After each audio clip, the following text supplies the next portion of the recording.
What up, Buckeye Nation? Welcome to the Scoop. And boy, do we got a scoop for you today. Michigan head coach Sharon Moore fired. But why? Why was he fired? We got some details for you guys today. Before we get going on that, be sure that you hit the like button. Be sure you hit the subscribe button. If you're listening to us on Apple Podcast, hit that subscribe, hit that like button as well, and head on over to the Scoop message board. If you want these goods a little bit before we tell you on the show, head over there. They're always over there. Go do it. But without further ado, I'm going to need some help. There's some big time stuff to dive into, some details that are going to blow your guys' mind today. With that, let me bring on my good friend Nevada. What's up, Nevada? How are you? Well, I'm taking a victory lap right now there, Devin, because we told you that this was happening. We got a lot of pushback. I got to give credit to the great Justin Spiro, unbelievable work that he did on this. But we told you, and the Michigan insiders came out, and you can go back and check the receipts, go back and check the posts, go back and check the tweets, go back and check the podcast we had about Sharon Moore. His firing was it was imminent. And here we are 5 days after signing day. Sharon Moore's been canned. And can't say that we didn't tell you. And can't say that those loser Michigan insiders like that big fat Sam Webb got out there. His post aged well, where he's like, there's absolutely no truth to that rumor. Sharon Moore's done nothing wrong. It's going to be here for a long time. And it's like, no, Sam, that your post is going to live for a long time. But we have consistently scooped the Michigan insiders and all this stuff. But this was good. But I got to be honest with you, and I've said this since day one, and I mean this sincerely. I'm sad about it. Not sad because he got run. I'm sad because he sucks. I mean, he's a terrible coach. And I really wanted him to stay there for a very, very long time. So, but turmoil is good. Upheaval is good. Just watching those guys kind of get it is good. But whoever they hire is going to be better than Sharon Moore, because Sharon Moore was completely over his skis. He was a sacrificial lamb. We always knew he was a dead man walking. We've been saying this for a long time. Um, but yeah, he got run today, and Scoop at it first. What more can I say? Yeah, I know it's pretty crazy. That seems to happen often, and you get people that do shows based off of the stuff that Scoop puts out, just specific shows to tell us how wrong we are, and then lo and behold, come out it is the truth. But I'm with you, man. That's my first reaction to this was, dang, that sucks, man, because I wanted him to remain the head coach for Michigan for quite some time, because it was very obvious to people that know football that he was way over his skis on this job here. But the details coming out from this, what you have is a program that is like literally the lowest that you could possibly get in college football. If you want to go to a program and learn how to not live your life, and learn how to not be a man, and learn how to cheat and screw society and forget everybody else, this is where you go, man. I mean, I don't know what else everybody needs. Everything that has led up to this, everything, I mean, we could talk for days and days and days just based off the past 3 years of what has happened inside of that program. And the things just keep getting darker and darker and darker. And it's almost to the point, man, where this sign stealing stuff came out. You hear some of the details, and they're so ludicrous that it's like, man, somebody has to be making these up. Well, the details that are coming out about why Sharon Moore got fired is another one of those situations where you're like, dude, after everything this program has done, are they really going to allow somebody to stay in this program that is going to do the things that he's being accused of doing? And the answer is yes, man. The coach gets fired. There's a reason why he gets fired. But like you said, shout out Justin Spiro. He came on that show with you guys and dropped some pretty heavy stuff on that show, to the point where a lot of people were like, man, I don't know about this. I don't know if this is true. Well, being reported, it's pretty darn accurate, Nevada. Well, yeah, and here's the story. Now that we've kind of got this, now we can kind of unwrap this, and there's lots of layers to this, because it's a fascinating tale. First of all, Tehran was involved in multiple extramarital affairs with staffers at Michigan. Okay, some people have speculated that the person he impregnated was Tony Alford, because Tony Alford appears to be in his like third trimester right now, but I do not believe that. I do not believe that to be true. I do not believe that to be true. So I want to correct the record on that. That I do not believe that Sharon Moore has impregnated Tony Alford. However, he did impregnate another staff member, and then paid for her abortion. But again, this was a number of the. This was I won't say double digits, but it was more than on one hand in terms of people that he was involved with. But and that's a kind of a sordid tale. But what's interesting about this is that Michigan has known about this for months. They have known about this for months, and they've sat on it. It was okay behavior. You know why it was okay behavior? It was okay behavior because somehow, some way, Sharon Moore had lucked out and beat Ohio State back in 2024 in Columbus. And so they're like, we can't fire this coach now. He's still we've got a shot at the college football playoff. He beat Ohio State in 2023 as the replacement coach. He beat him in 2024 as the head coach. He's got the magic fairy dust, and we can't fire him. So they put up with it. So they buried it. Even though they knew they have all the same facts they had today, they had then, they sat on it because that's what the Michigan people do. They sit on this stuff, even though they knew. But now, Ryan Day brings the squad up there to Ann Arbor. They run a train on Michigan. Pardon the pun, there, Sharon. But after the victory, now it becomes completely. Now his behavior is completely unacceptable to Michigan. Now they can't put up with the behavior anymore. Now that he's got the loss. But wait, we've got National Signing Day coming up. So we can't fire him just yet. Let's wait until after National Signing Day.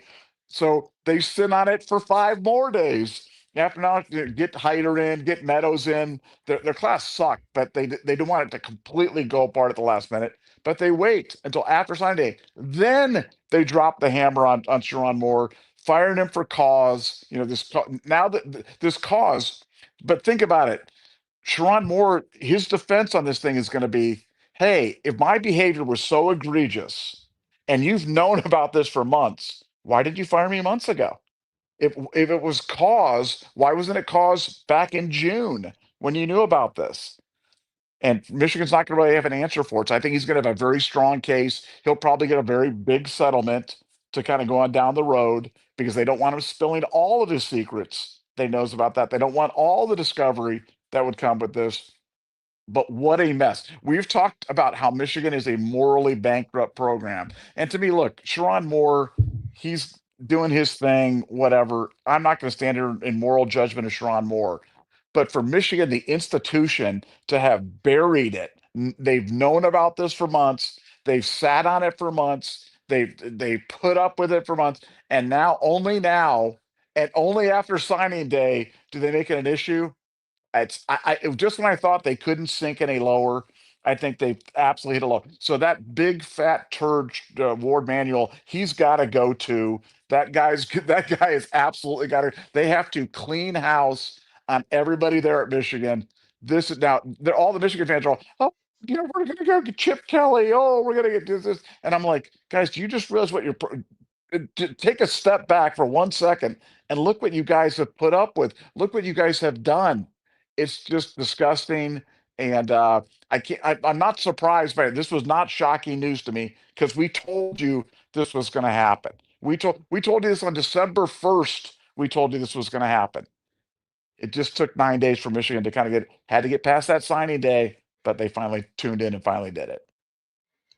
Yeah, you want to hear an example of two opposite programs. One of our coaches, right, inquired about a head coach job, took the job 6 hours before signing day, and decided to announce it to the whole nation, right? Michigan's head coach gets his executive assistant of the program pregnant, which is what reports are saying, and they hold it for a long time, right? Who knows how long it is? Nevada, you said something interesting. It's like you wonder why they hold the information as long as they have. But well, Sharon Moore has been a part of this program through everything, through all of the sign stealing stuff, through the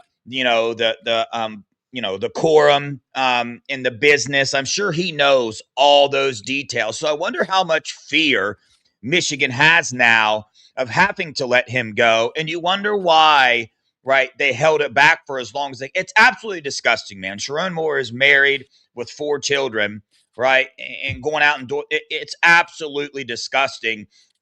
And then the kind of example that you set for people inside your program to sit on this, right? And continue to play football games, continue to recruit kids and families into your program when the head dog of your program is running around doing those things. I cannot, I would put a large amount of money that they're still not going to be able to keep everybody in their recruiting class because some of these families cannot be too happy with what is going on, man. It's absolutely, I mean, if you can still defend this program after that, if you are a fan of them and you want to defend your program, I could hear people right now saying, well, it was one man's action. No, it wasn't. They've known about this forever. That if they've known about it, then how many higher ups have known about this and they have kept it in the dark and they did not come out with it immediately? It just goes to show you the amount of character, the type of program that they are. It's absolutely disgusting, man. And it shouldn't be anywhere around young men that are trying to like learn. You're supposed to be an example for people. And the entire university is just an absolute crapshoot, man. Absolute crapshoot. And there's nobody with any integrity running that place for this thing to happen, for them to hold on it that long. I wonder what else is going to come out of this, man. I have a sneaking suspicion there's going to be some more details coming out that's going to surprise a lot of people.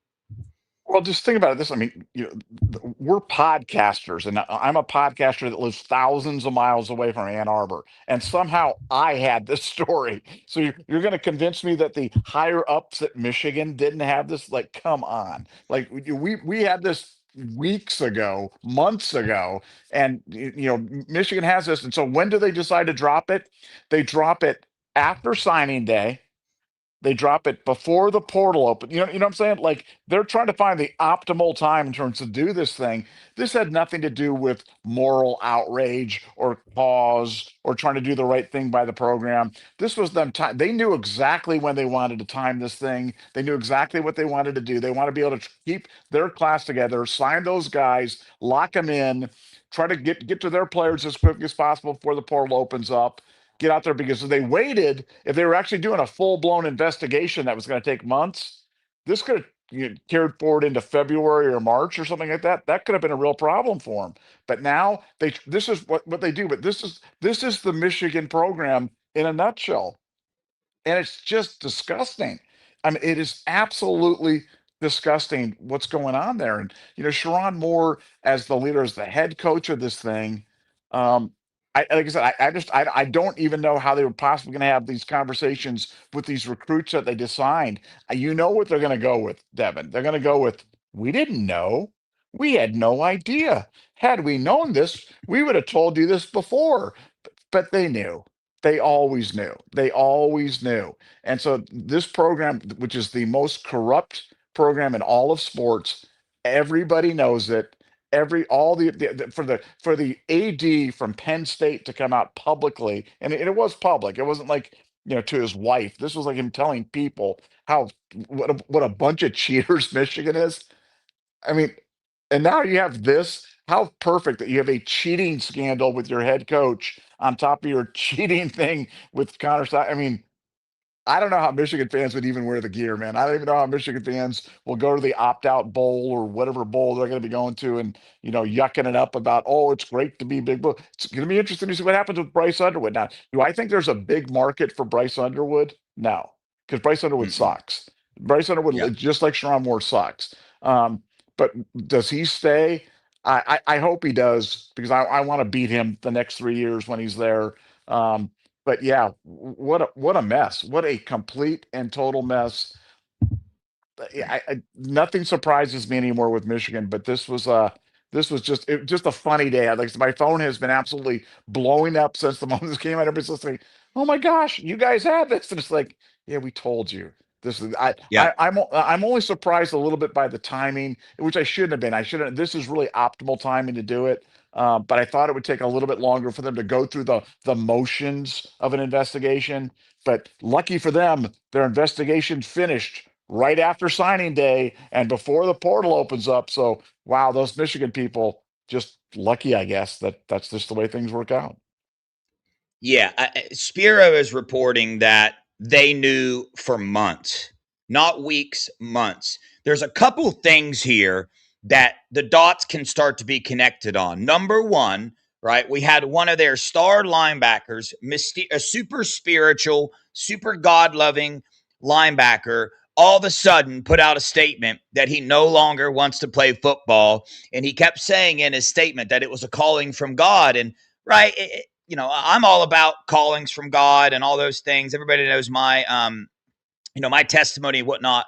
But man, would it kind of make sense that this dude who loves the Lord and loves living his life right maybe caught wind of this and said, no, I cannot be anywhere near a program like this or anybody. That would make more sense to me. And then the other thing is, a lot of people want to make fun, want to do certain shows about us breaking the news about Michigan purposely shutting our comms off in the second half. What did Sharon Moore have to lose? Nothing to lose. He knows he's going down. He knows he's busted. In fact, Michigan knew that this was going on at the time. Therefore, what's it going to hurt? Let's cut Ohio State's comms in the second half. Our head coach got his executive assistant pregnant. He is married with 4 kids.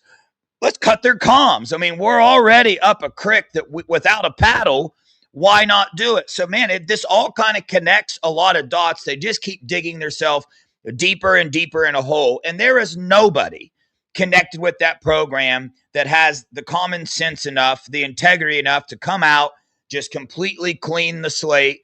You know, you wonder, man, what would have happened if the NCAA would have done their job in the first place and done what was needed? Would Sharon Moore still be there? Would he still be there putting these players in this position? So you could back up and ask that question right there. If the NCAA would have done their job in the first place, all these rats would have been rid from this program in the first place. But I mean, who knows? There's so many dots that can be connected here. And to be honest with you, it's not surprising to me anymore. I mean, every time we report on these guys, there's a group of people that listen to us because they know, right, that we're not just out blabbering, we're not just out saying stuff. And there's a group of people that want to try to make fun. And lo and behold, it comes out and it's true. The sign sealing stuff drilled it 100% correct on everything we reported there. This Sharon Moore stuff drilled it 100% correct. We'll keep laughing and keep making fun of the comms being, disconnected randomly. And now this stuff coming out, all of this stuff, is just too eerily connected in my mind for it not to be true. It's just an absolute crap show there. And, you sow what you reap. You know what I'm saying? You want to cheat your way through a program, ruin other people's lives, man. Karma. There's a saying out there in Nevada. I'm not going to say it, but we all know what karma is, right?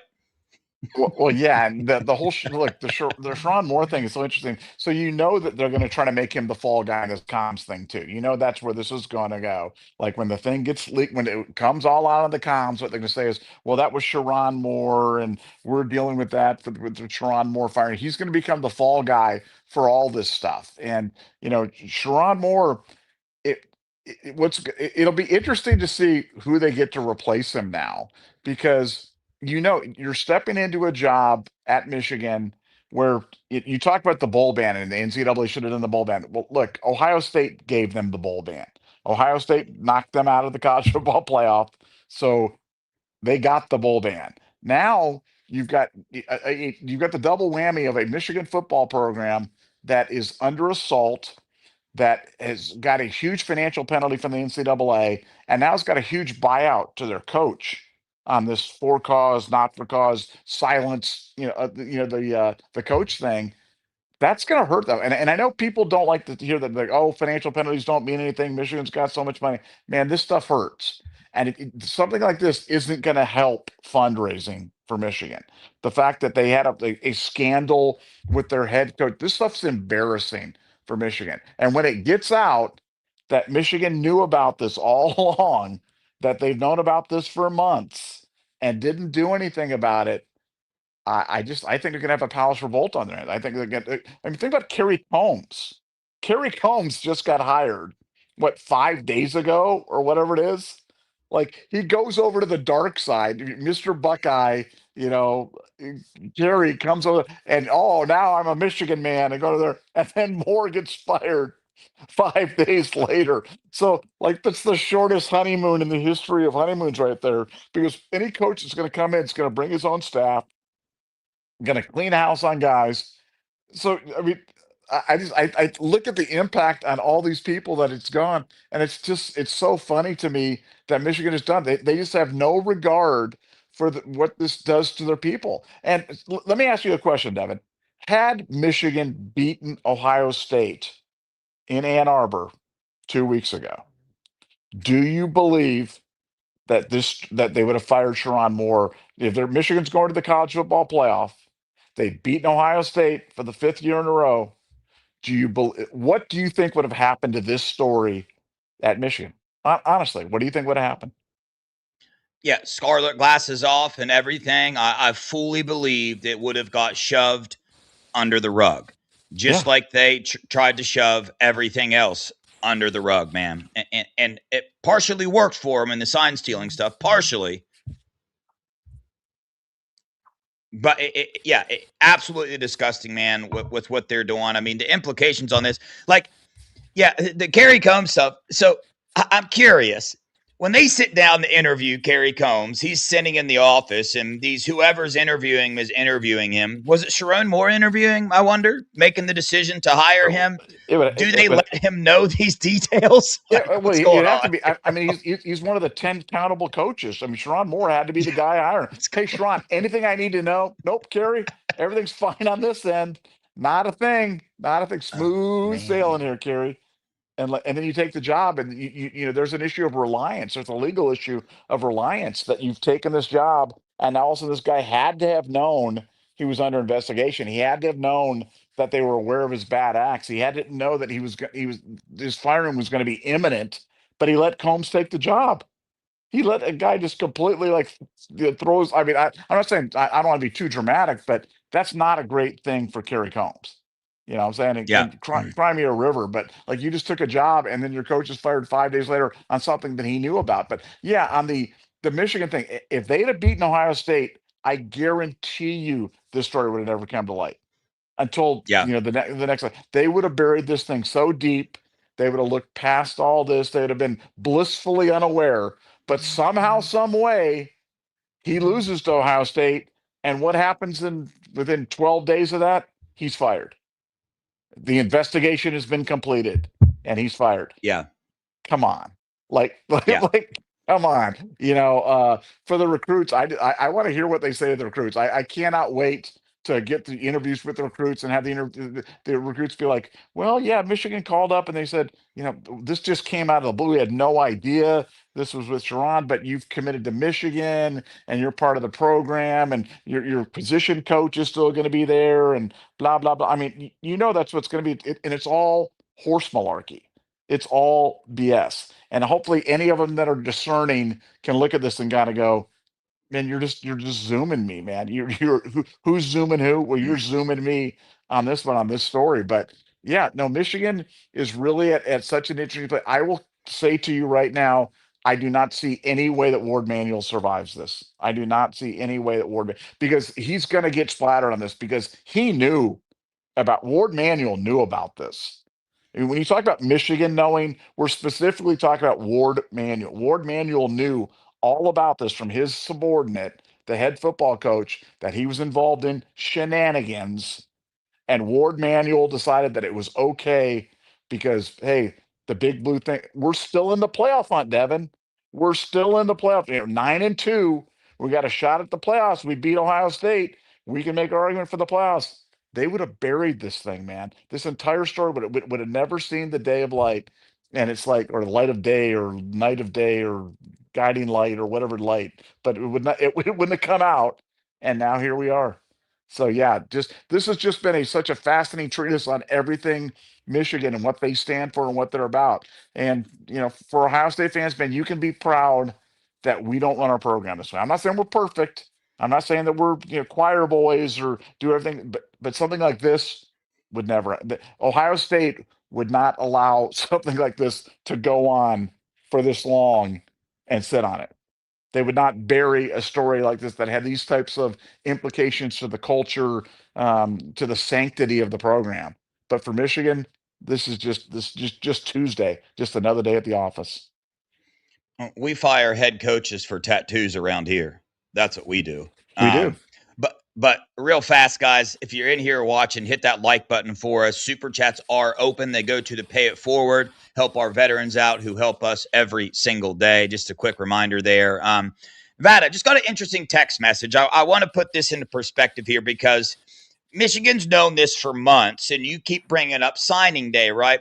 Well, there was one recruit in particular who was a little wishy-washy on signing day. I just got a text message that says, bye-bye Hyder. It says, bye-bye Hyder on it, and he was wishy-washy on signing day already. Michigan had to throw him some more money just to stay around in the class. He ended up signing, and all the fans just went crazy over it. All their fans, that was the highlight of their class. Of course, Carter Meadows got nothing there. But you just cannot convince me, Nevada, that Michigan sat down with the parents and their recruits and were honest, saying, hey, look, our head coach, he cheated on his wife, got another staffer pregnant. We haven't decided what to do with him yet, right? We're doing an investigation to find out. But hey, we still want you to sign here. You're going to be super successful here, surrounded by a lot of good people. We're going to make sure that your son is raised the right way to be a man. Do we honestly believe that these recruits would still sign there? Their parents would let them still sign there? Now, I don't know everybody's story, right? I don't know what money can make people do. But man, I'm telling you, there's going to be implications from this. And you also brought up a good point, too. This is only the beginning. Okay. If you remember the sign stealing allegations that first came out, remember all the details that trickled out later. One thing led to another thing, which led to another thing, which led to Stallions having an LLC with Quorum, which led to this, which led to that. There's still so many unanswered things there with them throwing laptops at the bottom of ponds, right? And then you bring this up too. They just fired Sharon Moore with cause, yet they have known for months. So that's going to be a whole other implication that's probably going to have to get resolved in court. And when you take things to court, a lot of things must come to the light. So, man, with everything that's gone through this program, and also to add, look how many head coaches have been fired. So when you're Michigan, you're looking around for a new head coach. Where are you going to go? Look what Penn State just went through. Where are you going to go get somebody? Who's going to want to come in and be a part of that when this is about to last for another 6 months to a year? Your AD is going to get fired. Your president's probably, do they even have a president? Did they rehire one? I haven't even kept up. I don't know what's going on there, but this is about to, the sign stealing set them back for a long time. This is about to set them back even further for a very long time. And this is going to lead into so many other things, man. When you operate your program like this, I'll tell you this, when one thing comes to the light, whatever came to the light's not the only thing that's been going on. It's just not. How many times have we seen that happen? There are a lot of other things going on in that program that this could possibly start leaking to the light as well. And we don't even know the half of it, man. You got a program that's known their head coach has been doing this for 2 months. I mean, look at the level at which they're willing to try to hide things, right? Like you said, if they would have beat Ohio State, this is getting shoved under the rug. We already knew the level they would go with the sign stealing stuff.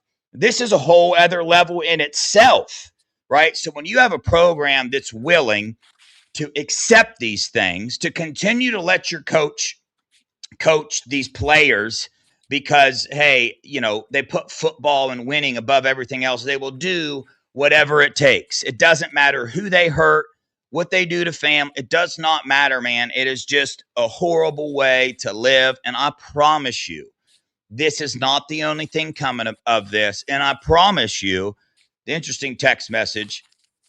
5-star Savion Hyder, is he going to remain? I seriously doubt that some of these recruits are going to stick around with this news coming out and the lack of applicants that they're going to have to sign up to be the head coach there.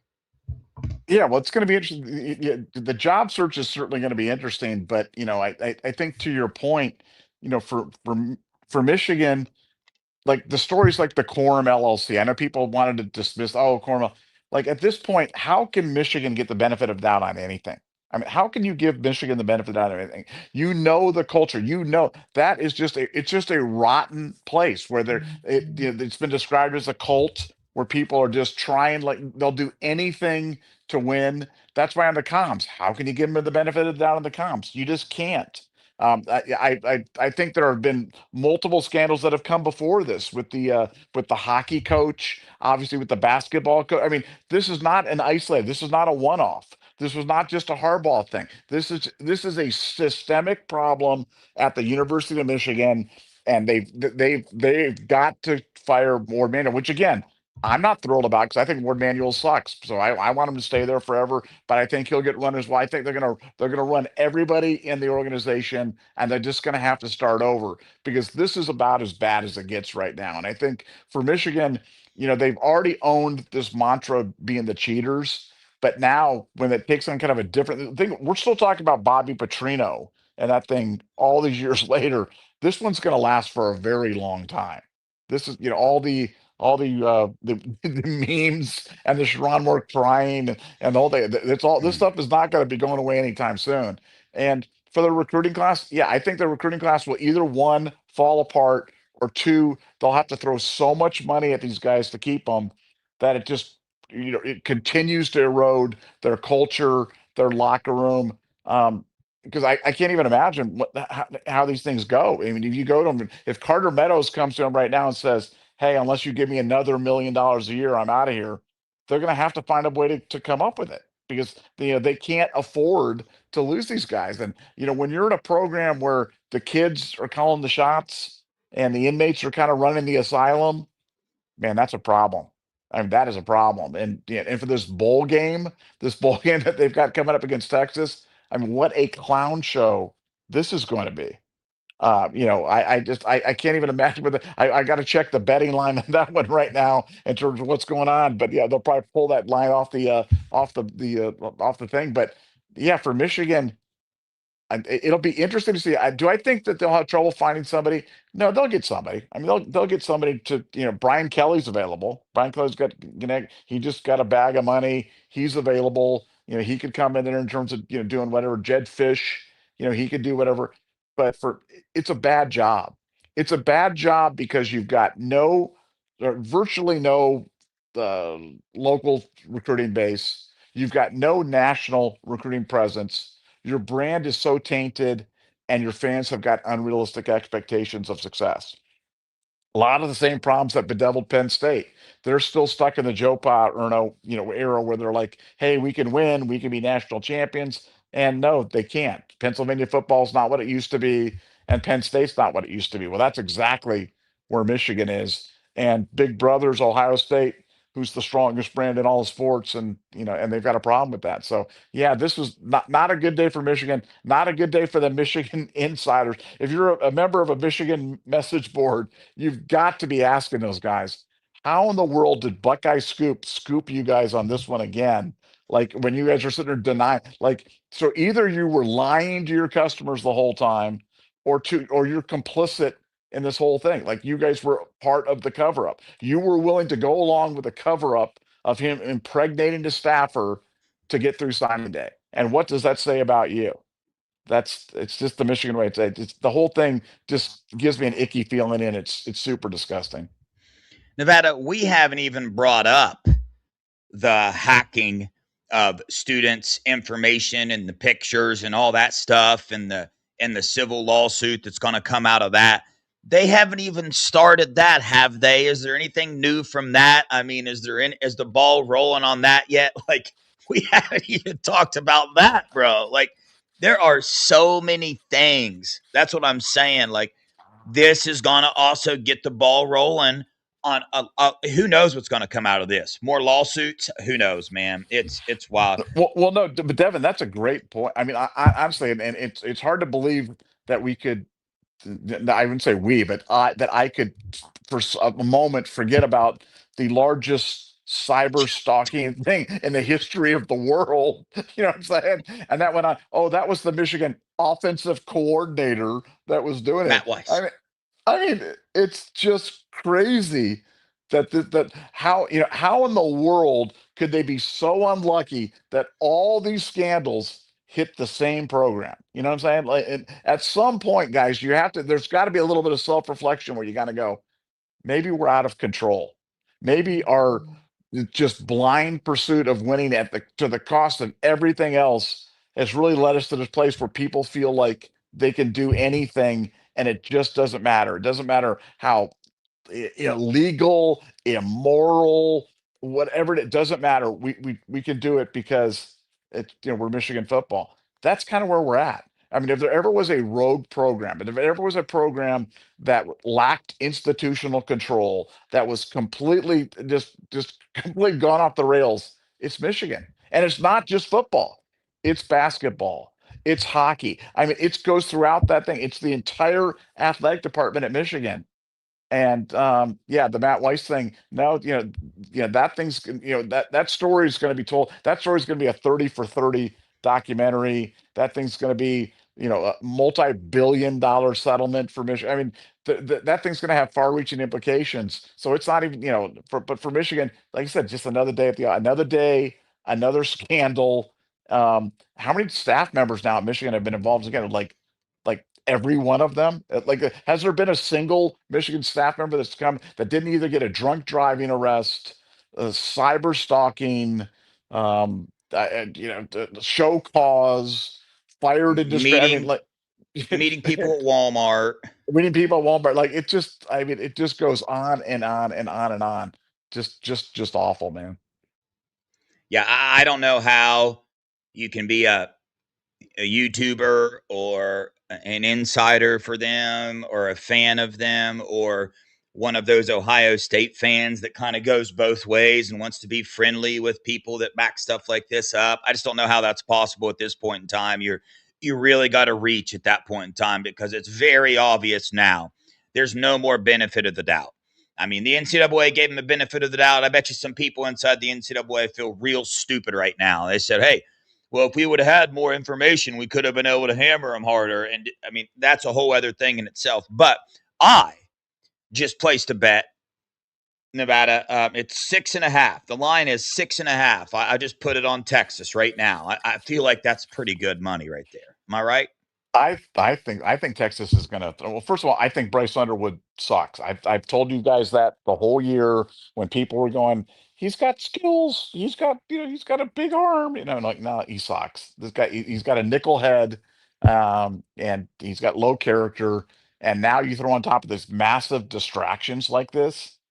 I mean, this will be really interesting. I mean, I don't know if there's ever been a thing where a team like accepted a thing and then backed. I don't know if can they back out of the game now. You know what I'm saying? Because I don't know. if there ever was a program that would want to back out of a game right now, it would be Michigan. So they can say all they want about the. Can you imagine how their practices are right now? Hey guys, let's go out to practice Oh now. man. Hey, where's that fat guy that was the head coach? Oh, well, he's not here right now. So we're gonna have to leave. Oh, yeah. Where's his executive assistant? No, he got her pregnant, and so he's not there either. So I mean, what a mess. I can't even imagine what it's like to be a Michigan fan or to be a Michigan player in terms of going up there right now. But yeah, betting against them in the bowl game against Texas.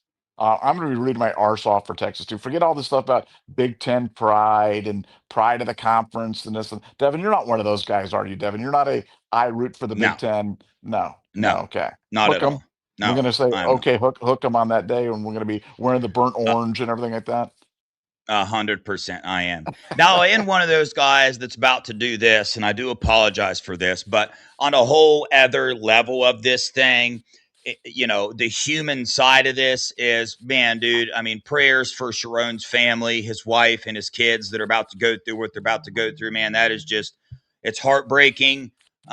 Those things, they rip families apart. So, on that level, I mean, it truly is heartbreaking, and I do pray for them that God can give them peace through this time, whatever that is. But I mean, from the the Michigan standpoint, just absolutely disgusting what you're doing the families, what you're doing the kids, the example that you're giving these guys. I mean, absolutely disgusting, man. It's just disgusting.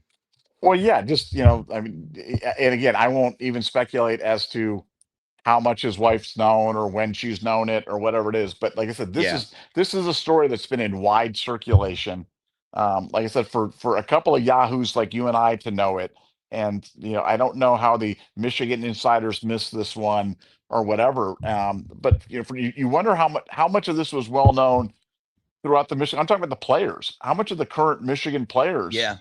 do you think they knew of this? You know what I'm saying? Because stuff like this with the executive assistant and Sharon, I mean, this has to be just one of the creepiest stories ever because they had to know. I mean, in these Well, when this stuff goes down, man, they had to know, right? Well, listen, remember the linebacker that just quit and he put Yeah. out that message? That was so weird, man. That was out of the blue. It didn't make sense. A calling from God. I mean, again, I don't have any information to back that up, but it would make sense that he would find out about something like this and decide, hey, I don't want anything to do with this. I'm gone. You know what I mean? And Michigan told him, convinced him not to report what he knew, but there's no way. There's no way Justin Spiro and us find out about this and none of the players in the locker room know about this. Yeah, right. Like, take that somewhere else. It's kind of like the sign stealing stuff. Jim Harbaugh didn't know about it. like, Well, yeah.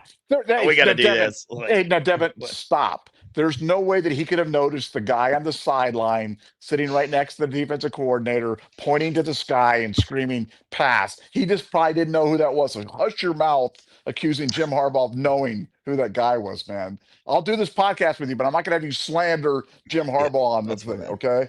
Okay. That's You, my bad. Yeah, I mean, to talk about Jim Harbaugh that way, I mean, he's such a good yeah. judge of character, surrounds himself with good people. I mean, you're right. That's my fault. My bad. Crying Sharon Moore. Those tears, man. The tears of a clown. The tears of a Yeah, clown. Yes. Oh, it, it's what a buffoon. you can't make this stuff up, Nevada. We couldn't with as much hate as we have for that program. It's like you couldn't write a story and make these things up as well as they are doing right now. It's absolutely insane that because the goes all the way up Nevada. Is there anybody in that place that gives a dang? Anybody? Is there anybody in there? Has the Ohio State rivalry absolutely broke them to a point where they will allow this stuff to go on in their program as long as we beat Ohio State? Has this rivalry made them throw away all their morals, all their ethics, everything? Just to go try to beat your rival? Is that what has happened? Because they didn't stand a chance at no national title the last 2 years, yet they keep their head coach around who is doing these type of things they've known for months. It just begs the question. I mean, what's the order of their morals or their ethics inside that place? That I don't think they exist. Well, I know It's that was a rhetorical question because you know the answer to that, Devin. yes, You know, yes, the answer is absolutely. That 18 of 20 years or whatever it was when we beat them broke them. That absolutely broke them. And Jim Harbaugh came out and said, "We're going to find a way to beat these guys or die trying." And like when he said that, that was the one time he was being honest. He was like, "We'll do anything to beat them," and he let it be known that from a recruiting standpoint, he told the recruiting coordinators go right up the line and go over it. He told Sharon Moore to cheat. He told Connor Stallions to cheat. He told Fredo Harbaugh to cheat. Jesse Minter to cheat. Clinkscale to cheat. I mean, it was on like Donkey Kong up there, man. Like that's what they were doing. And I think for for Michigan fans, you just got to ask yourself, was this worth it? And you know what? The sad thing is, if what do you think the answer would be if you asked the Michigan fans, was it all worth it? What do you think their answer would be?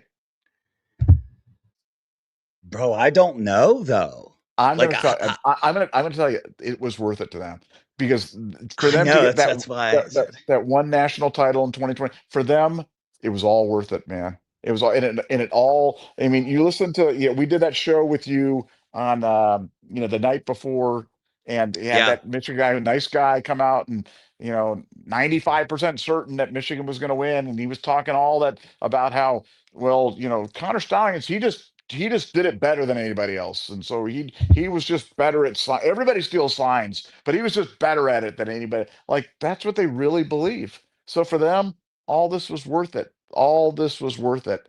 And so it was, so that win, that win the other day up in Ann Arbor had far-reaching implications because it just, it finally snapped the order back to where it should be. And now Michigan has to deal with they got to look at themselves and kind of go, wait a second, this is who we are. We're a second-rate football program. We're out there. We're never going to sniff a national championship again. We're morally bankrupt. We have no culture. Our culture is cash, not culture. That's all it is. Bryce Hunter, we could sit there and diss our program for years, but then we come up with some money, and all of a sudden, yeah, now he's our quarterback. That's who you want as your quarterback? That's the guy you want leading your program, be the face of your program? That guy? Well, that's just so on brand for Michigan, man. That's so completely on brand for those guys. And for Ohio State, look, we may win, we may lose, whatever it is, but we'll never be like that. We'll No. never, ever, ever be like that program. And it's just a disgusting place. But this story, the fact that we had this for so long, and I wrote this on the board, the message board. I was like, they're going to have an investigation, and then they'll, at the end of the investigation, they'll announce that they're firing this thing.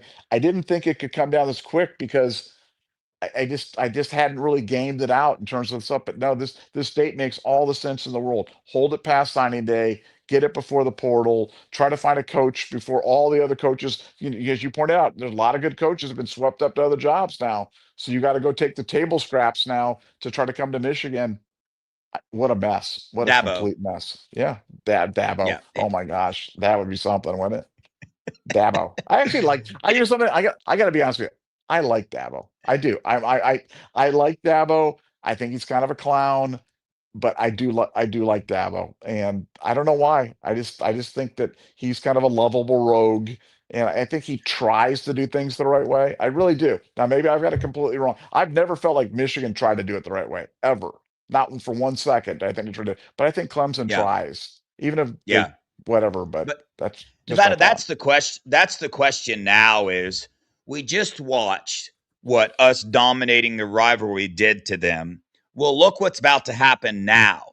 So what now? Right? I mean, that's the lifeblood of their football program, this rivalry. We see the lengths that they go to do this. And right, when you're under that much pressure, I mean, maybe that broke Sharon Moore. Maybe the pressure that he's being put on. But what now? Like, is this program really capable of starting over correctly, rebuilding a program the correct way? Or are we about to see them bring somebody else in and start the whole shenanigans over again? Like, do you put that past them? Do you put that past them to come in and find a way? Because the truth is that, when you have something like this occur, it affects your donors, it affects your recruiting. Because it affects your donors, your recruiting is going to take a big hit, right? And when that takes a hit, it's going to take a minute to rebuild this program back up. How many times have we seen this happen? I know it's a different age, can probably be rebuilt quicker than normal, but still, it's like, how far up is this going to go? Are they going to get rid of how far up in this program? Because this isn't just a football program, Nevada, right? So it's littered throughout the entire University of Michigan, scandals and a terrorist being found there, and it's littered everywhere. So are they really going to restart and build the correct way? That's my question now. How are they going to get back to relevance the fastest way that they can? Are they still going to continue to do anything and everything they possibly can? Because it's about to kill them for the next 5 years to literally be the bottom of the barrel. The bottom of the Big Ten is where they're about to be. Are they going to be capable of, roughing through that and grinding back up to build it the correct way? That's the question of the century right there. Yeah, well, I think it's going to all depend on who they hire as the next head coach. And I thought that when they went from the Harbaugh thing to Sharon Moore, that was basically a sign that it was just a continuation of business as usual. You know what I'm saying? You hire the fat offensive line coach from inside, the guy that was clearly unqualified to do the job. They bring him on there. That just meant that was just like Harbaugh part two. And it's like when a popular president goes out and you bring in his vice president just to kind of continue the thing. That's what they were doing with Sharon Moore. But now, do they go a different direction? Can they bring somebody in from the outside who's going to look at all this and kind of go, what is all this monkey business? What? Because I guarantee you, we don't know all the scandals. Like, we know a lot No. and we break a lot, but we don't know all. We don't know all the stuff that's going on up there at all. There's no chance. And you just know with a program that's that bad that there's got to be stuff. So do they really want to bring somebody in from the outside that's going to, look at this and kind of go, what in the world were you guys doing? Yeah. I think that's a real question for them. And what's going to happen to their staff? Is there a wholesale firing of other guys on their staff? What do they do with that at this point in time? And then you look at their roster's configured. How many other guys on the roster stay? I'm telling you, Carter Meadows, if you're listening to my voice right now, Carter Meadows, march into the office right now and demand another $10 million from Michigan because you got them by the short hairs right now. If you hear my voice, Carter, go in there and be like, I want 10 million more dollars right now where I'm out, because you will break the program if you leave right now. So that's why they did all this. That's why they sat on this story of Sharon Moore impregnating his executive assistant to get through signing day, to get you anything. That's how much leverage you have, Savion Hyder and Carter Meadows. So use it appropriately without there. But I mean, that's the truth. I just cannot get over the fact that they sat on this through signing day, man. That will Yeah. never not be funny to me. That will never ever not be funny to me. They This sat on this through signing day. Dave Portnoy, the Michigan man.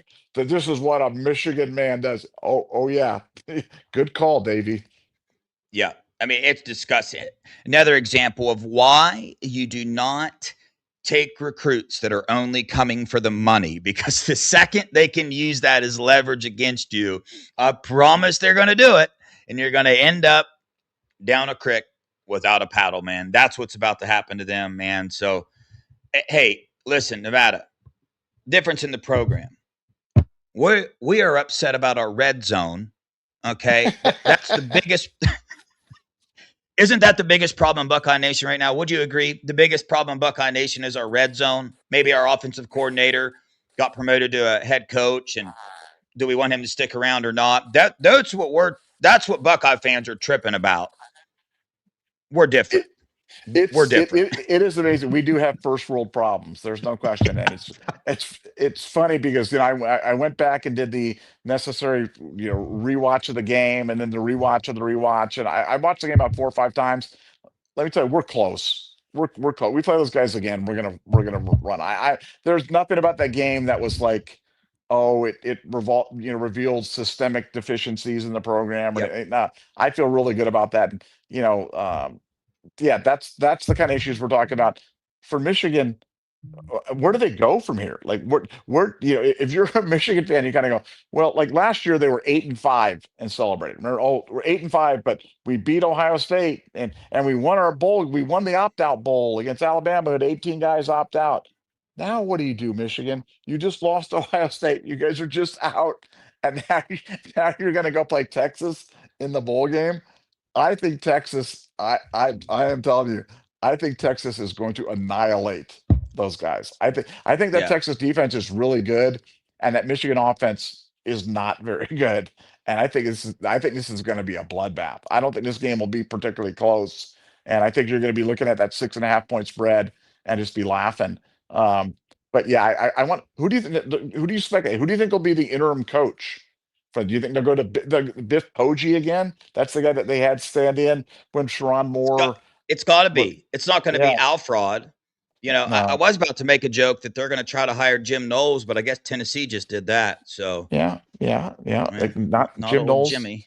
Jim John God's gone, but Tony Alford might be with child, so we're not sure if Tony Can, Alford's in a can position to be there. you, hey, bro, can you imagine being Tony Alford right now? Like, what are you thinking, my dude? Like, Well, you talk but about one of the worst moves yeah, but of a running yeah, running back yeah. coach ever. No, but was it really for him? Because like for him, like this is. I mean, he knew this. He knew what this was. He knew what this place was, and he wanted to go to it. I mean, Tony. I think Tony's right in his element, man. I think Tony he is elbows deep in these issues. I guarantee you, if there are scandals that are out there that we don't know about right now, I guarantee you, Tony Alford's got his fingerprints all over that stuff because he was not a guy that exactly colored within the lines at Ohio State. And I think you go up to Michigan, where it's much more where coloring outside the lines is actually encouraged. I'd really like to hear what was going on with Savion Hyder, even though I'm not sure what a recruiting violation would be anymore. You know, so I mean, are there even Yeah, recruiting? I'm not sure there are recruiting violations or whatever it is, but if there are ones, Tony would be a guy allegedly who could violate those for sure because Tony is not allegedly the most ethical guy in the world. yeah. Nevada, we do have breaking news. We do have breaking news here on the Scoop Show, and it's pretty funny because me and you were just talking about this very thing. But pretty good source. If you check your phone there, Nevada, just let us know that you know got some inside info from the conversation that occurred between Moore and his staff last night. You know, when this information's coming out, being told Moore absolutely blew a gasket, flipped out inside, right, the staff to the staff, and threatening to bring a lot more things to the light here, a lot more things about the Stallion situation, a lot more things from inside that program. So it sounds like exactly what we were just talking about is about to be real life for these guys. Sharon Moore not happy with the way that Michigan handled this situation, right? Which, you know, for a couple months, then you do this to them, right? You make them feel that they find out 2 months ago, you allow him to keep coaching. He loses to Ohio State, then you fire him right after signing day. He might have a case there. I'm not saying what he did it was crazy, but I'm saying dude, there's no way this doesn't bring about so much more drama. So many more things are about to come to the light. I'm telling you, a lot more pieces of information are going to start being plugged into the puzzle for us people. And if you want to find out those pieces first, listen and go to the scoop board. Well, it's going to be interesting because I know that there's people that are predicting this is going to go to court and it's going. I'm predicting it won't go to court. I think that what'll happen is it'll just be a huge settlement. They're gonna have to pay him a lot of money to go away and to shut up because Michigan cannot afford to allow this to come to light. I hope that I'm wrong. You know, I love being right, Devin, but I hope that I'm wrong. Yeah. I hope this is the one time that Nevada Bike is completely wrong, and I hope that Michigan tries to get cheap with Sharon and have this go, but he knows too much, man. That guy knows way too. He knows where all the bodies are buried. He knows about the quorum stuff. I mean, he knows about all of this, and he's not going to. They're not going to allow him. You know, you always, there's an old saying: you want somebody inside the TP peeing out instead of outside the TP peeing in. You know what I'm saying? They don't want him outside the TP. They want to keep him inside the TP as much as they can. And how are they going to do that? Pay him millions of dollars, put him on a confidentiality agreement, and tell him to shut his mouth and take his money and move on down the road. Yeah. That's what's going to be. And for Sharon Moore, he can't even go somewhere else and coach because he's under a show cause. He's under a show cause right now, so he can't even go take another job in college football right now. So unless you're going to become like the offensive line, the special teams coach at the Birmingham Stallions or the Rhine Fire of the World League or something like that, he can't even work in college coaching for the next 2 years. So Sharon's Yeah. going to get paid, but it'll be really interesting to see how they handle it. And again, I hope I'm wrong. So a couple pieces of information for you guys listening, but before I do that, need you to hit the subscribe button. Need you to hit the like button as well. If you're listening on Apple Podcasts, hit the subscribe button, hit the like button. We haven't even hit super chats yet, but keep those going. They go to our Pay It Forward, help out the veterans who help us out every single day. Nevada, here's some information for you. This Sharon Moore is apparently arrested right now. Just got arrested. Justin Spiro is reporting he's been arrested as of 26 minutes ago in Saline. This will be the seventh Michigan coach that has been arrested since Jim Harbaugh arrived in 2015, and that does not include Alex Ude, who was alleged child sex solicitation. Shout out Justin Spiro for that information breaking on his X account Well, right now now. he was arrested. He was arrested for what? What was the basis for the arrest? Does it say? I'll pull it up for you, right? So we can all look at it Okay. together. Okay. Thank you, Devin. You're welcome. Gotcha. This is what I do, man. This is what I do. That's what I love. Here we go. Here it is. Take a look at it. Is this Spiro like trolling or no? I mean, he's saying he's arrested. This would be the seventh Michigan football staffer arrested since Jim Harbaugh in 2015. Sharon Moore been arrested in Saline. Wow. Well, now I had heard, and I couldn't substantiate that there was some sort of like he was like having some sort of a breakdown and was threatening to kill himself. I mean, that's what I'd heard is that there was some sort of a emotional incident. That's what I'd heard. I don't know that to Yeah. be fact. I don't know that to be fact. And I don't know if that's the basis for this arrest or what this thing is. But this thing, you know, it's it's a horrible story. It's a horrible story, and Is, man. it's just a horrible indictment of Michigan that they let it go on like this. They let this go on this far. I They let this get to this point. I completely blame Michigan. I blame the athletic director. I blame their culture that allowed something like this to get to this point. They created this problem. They are 100% responsible for it. Listen, I mean, we live in this football world of this rivalry of Michigan and Ohio State, and that's the context that we're talking in right now. But the other context of this is a very, very sad, real context of real life, right? Of real families, real people here. And when you allow, right, when you're the Michigan higher ups allow things like this to go on, these are the results of that. This is you sowing what you reap. When you reap hate, destruction, lying, cheating, stealing, when you reap those things, you will sow real people, real families' lives being absolutely crumbled and destroyed. And it doesn't get any sadder, man. It doesn't. So, right, we can all talk about this in the football context like we are right now, but that's the thing I'm trying to get across to people. I tried to get it across to people in the sign stealing thing. Nevada, the same thing with the sign stealing. Everybody talks about it in the football context. Nobody wants to talk about it in the real life of the amount of lives that got ruined during that sign stealing because of what Michigan did. Like, that's the reality. And this is the reality too, man. Think about his wife and kids.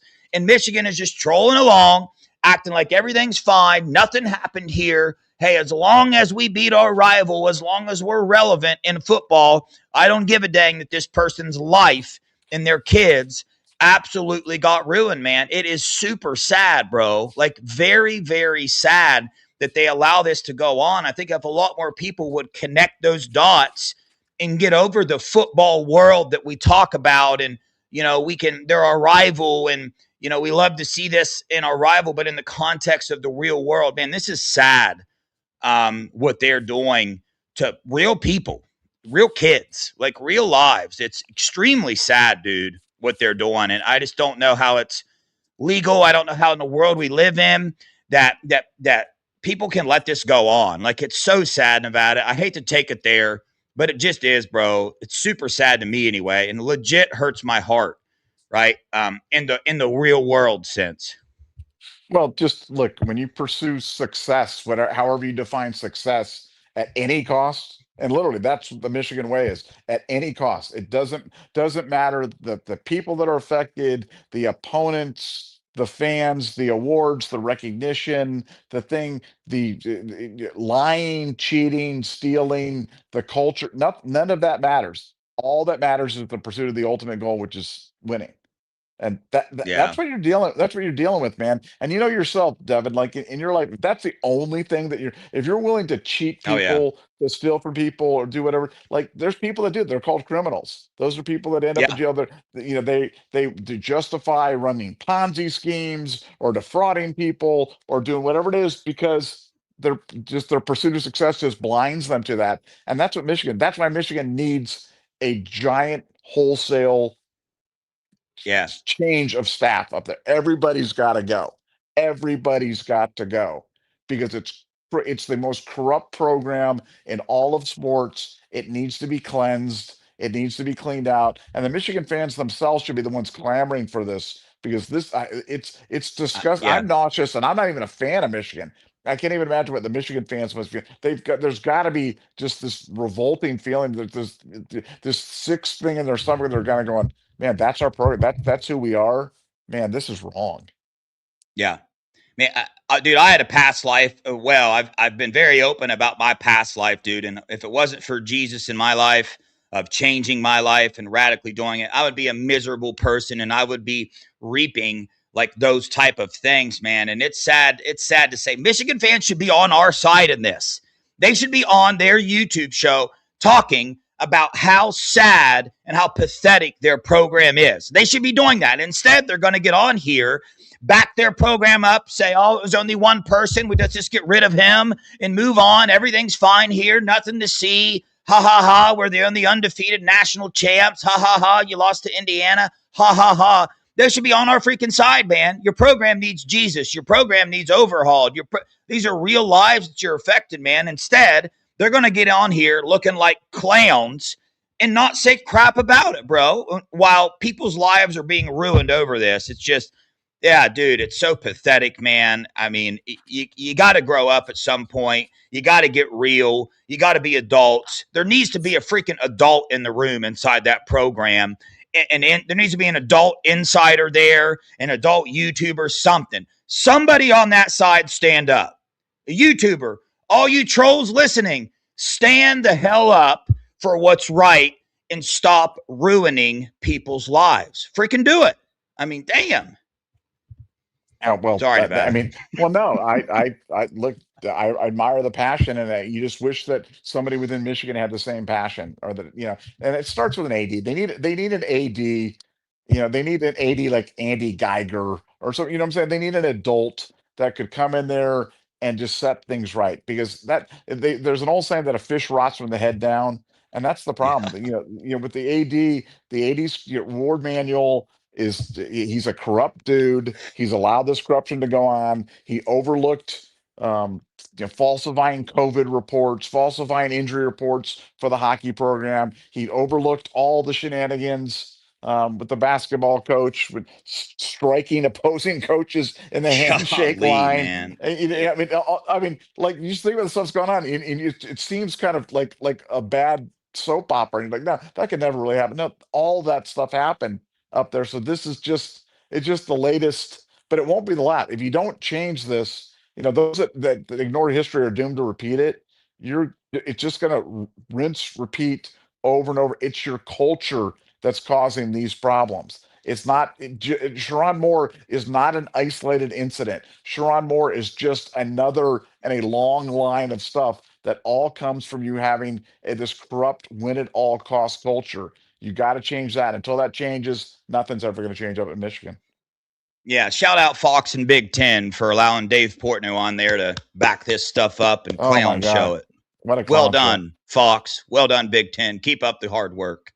Nevada, we better get the super chats for Devin flips out. Here we go. Sam, thanks for the $1.99. Sad day for Buckeye fans. Sad day for a lot of people. Sad day for us in the football aspect. I would love for Sharon Moore to stick around so we can keep pile driving his head into the ground on the football field because it's been, let's call some more timeouts 2 seconds before the 2 minute drill, Nevada. How about that? Yeah, no, and I know a lot of Michigan fans for a long time were like, "Oh, keep Ryan Day on forever. We can beat," and like that was just hilarity. But I mean, when I was saying that I wanted him to keep Sharon Moore, I was being dead serious. I was being dead Oh, serious. yeah. 'Cause I mean, he's a deer in headlights on the sideline, has no clue what's going on. The team doesn't get better.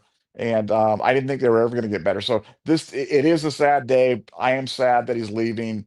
I'm sad for the family, no question about it. But as an Ohio State fan, I'm sad because that was a guy that we were going to violate year in and year out as like an annual rite of passage. Did so I'm sad he's gone because anybody's going to be an upgrade for that program. Yeah, absolutely, man. And thanks for the super chat. Let me get back to this. Adams, thanks for the $5, man. Michigan says cheating on the field and covering up the evidence is fine, but cheating on your wife with the staffer is where they draw the line. That the problem is they didn't draw the line. They've known for 2 months. That's not even their line. They can act like it's their line now. The only reason it's their line is because they lost to Ohio State and they got past signing day. That's it. That's not even their line. They don't have a line. It's a joke. No, it's well said. It's true. I mean, again, no, you're right. You know, you can impregnate a stopper. Yeah, that's like no, even that is the line. We don't know where the line is for Michigan. I don't think There's they no have a line. line. There is no No. line. They don't have a line. But clearly, and that's not hyperbole, guys. Like they have known for months about this, but it was okay as long as you're on a 4-game winning streak against your rival. Once that went away, oh no, now it's right. Nope. Unacceptable, buddy. Now you're getting fired. Oh, but not until after signing day, because that's the Yeah. Michigan way. When my dog Tinker starts to get scared and walks up to me with her ears back, I know I need to calm down. She's Yeah. tripping right now. Calm She's down, like, Dad. Papa, calm down, Papa. Yeah. Calm down. It's okay, Tinker. It's not you. It's not your fault. Iowa Buck, thanks for the $1.99. Cheater's gonna cheat. Portal gonna be nice. Yeah, I fully expect the portal to explode for that team. But you never know. I mean, we'll see. They'll do anything to win. If they get rid of that, then the problem is some of their donors feel the same way, and some of their donors aren't affected by this, right? A bunch of millionaires that don't care about this stuff. They're all living in their high life. So, right, they can see this and be sad about it, but they're still going to want to win. So they will throw extra money. Nevada, what do you think? You think you think they are going to lose some donors, but the truth is, any donors still sticking around given to this program, do they give a darn about this stuff? Do you think they do? Well, I think they'll lose some for sure, but I question whether or not they care that much. I question how much about the portal too, because I'm trying to think about like in their program, honestly, if they said, Devin, you can have any player on their starting lineup, any player, would we want? There's literally not anybody in their top 22 that I want on my team. Not one. They've given me a choice. You're like, you can take. No, who are you going to take? I mean, I don't see anything on their team. I mean, Carter Meadows, but Carter Meadows is so in the bag and so about the bag. I'm not sure I want a guy like Savan Hyder. Do I want a guy Yeah, like that? Not when we got DDG coming in, and we've got Bo Jackson as a freshman. And as talented as he is, I don't want those guys. I don't want anybody from Michigan. So it's like yeah, it's funny. I mean, you look at our program and be like, well, I take that guy, that guy, that guy, that guy. There's not a single player at Michigan that I want. Not one. And I'm not yeah. kidding. We got 5 All-Americans. How many was on the list for them? Yeah, zero. 0. Yeah. Not a one, man. And yeah, you look at players like, what is it? Andrew Marsh and Jordan Marshall, and it's like, yes, football players maybe, but then you heard what Marshall said before the game. Like any player that's going to come out and say that about another grown man, right? And then the way Marsh acted before the game, 0 catches, 0 yards. Well done, buddy. No, you don't want that type of, you don't want that in the locker room, or then we're going to be more concerned.